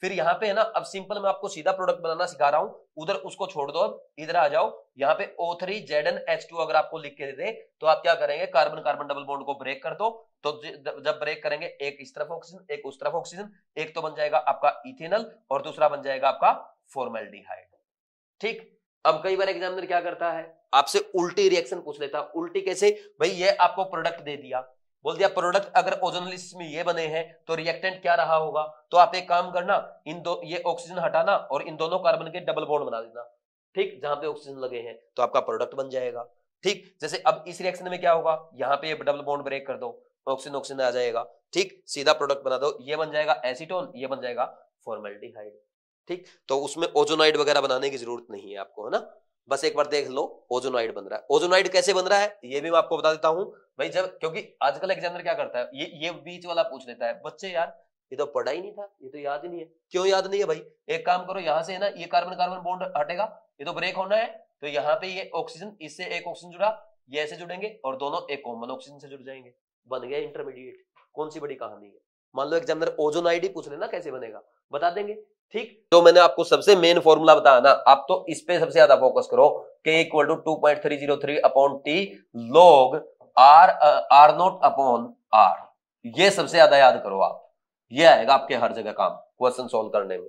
ठीक, आगे आप बढ़ेंगे यहाँ पे एनसीईआरटी में, देखो NiH2O6 2+ में क्या है, ग्रीन कलर कंपाउंड है, बट जब यहाँ पे आप एक EN ले आएंगे जो कि क्या है, स्ट्रॉन्ग फील्ड लिगेंड है, तो ये 2 वाटर को रिप्लेस कर देगा, तो क्या होगा, इसका कलर चेंज हो जाएगा, क्योंकि वहां पे क्रिस्टल फील्ड स्टेबलाइजेशन एनर्जी अलग होगी, तो वो डिफरेंट वेवलेंथ की लाइट एब्जॉर्ब करेगा, तो जो लाइट इमिट करेगा वो डिफरेंट वेवलेंथ की होगी। समझ आया कि नहीं आप? तो फिर जब 2 EN आ जाएंगे यहाँ पे, एक और 2 और वाटर मॉलिक्यूल को रिप्लेस करके एक और EN आ गया, तो इसका कलर और कैसा हो जाएगा, ब्लू पर्पल हो जाएगा। ठीक, और जब ये सारे वाटर मॉलिक्यूल को रिप्लेस कर देगा, तीनों आपके EN आ जाएंगे, इथेन 1,2 डायमीन आ जाएंगे, तो इसका कलर वॉयलेट हो जाएगा। तो ऐसे कलर चेंज होता रहेगा कॉम्प्लेक्स उसके आपके लिगेंड के साथ। समझ आया कि नहीं?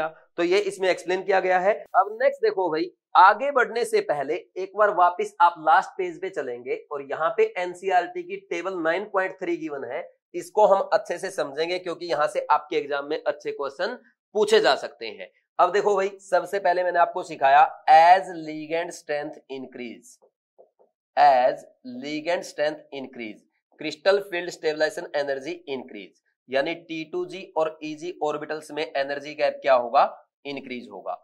अब देखो यहां पे जो लोअर एनर्जी ऑर्बिटल में इलेक्ट्रॉन प्रेजेंट होगा, तो जो रेडिएशन एब्जॉर्ब करेगा उसकी एनर्जी क्या होगी, ज्यादा होगी। क्यों भाई? क्योंकि ये एनर्जी गैप ज्यादा होगा तो एनर्जी ऑफ रेडिएशन एब्जॉर्ब भी तो क्या होगी, ज्यादा होगी, और एनर्जी अगर रेडिएशन की ज्यादा होगी तो फ्रीक्वेंसी भी ज्यादा होगी, बट वेवलेंथ क्या होगा, कम होगा, क्योंकि हम जानते हैं energy is equal to H nu होता है, which is equal to HC upon lambda, यानी एनर्जी इंक्रीज होगी तो लैम्डा डिक्रीज होगा। अब देखो भाई, यहां से आप डायरेक्ट बोल सकते हैं as CFSC increase wavelength of radiation absorb decrease. ये समझ में आया कि नहीं?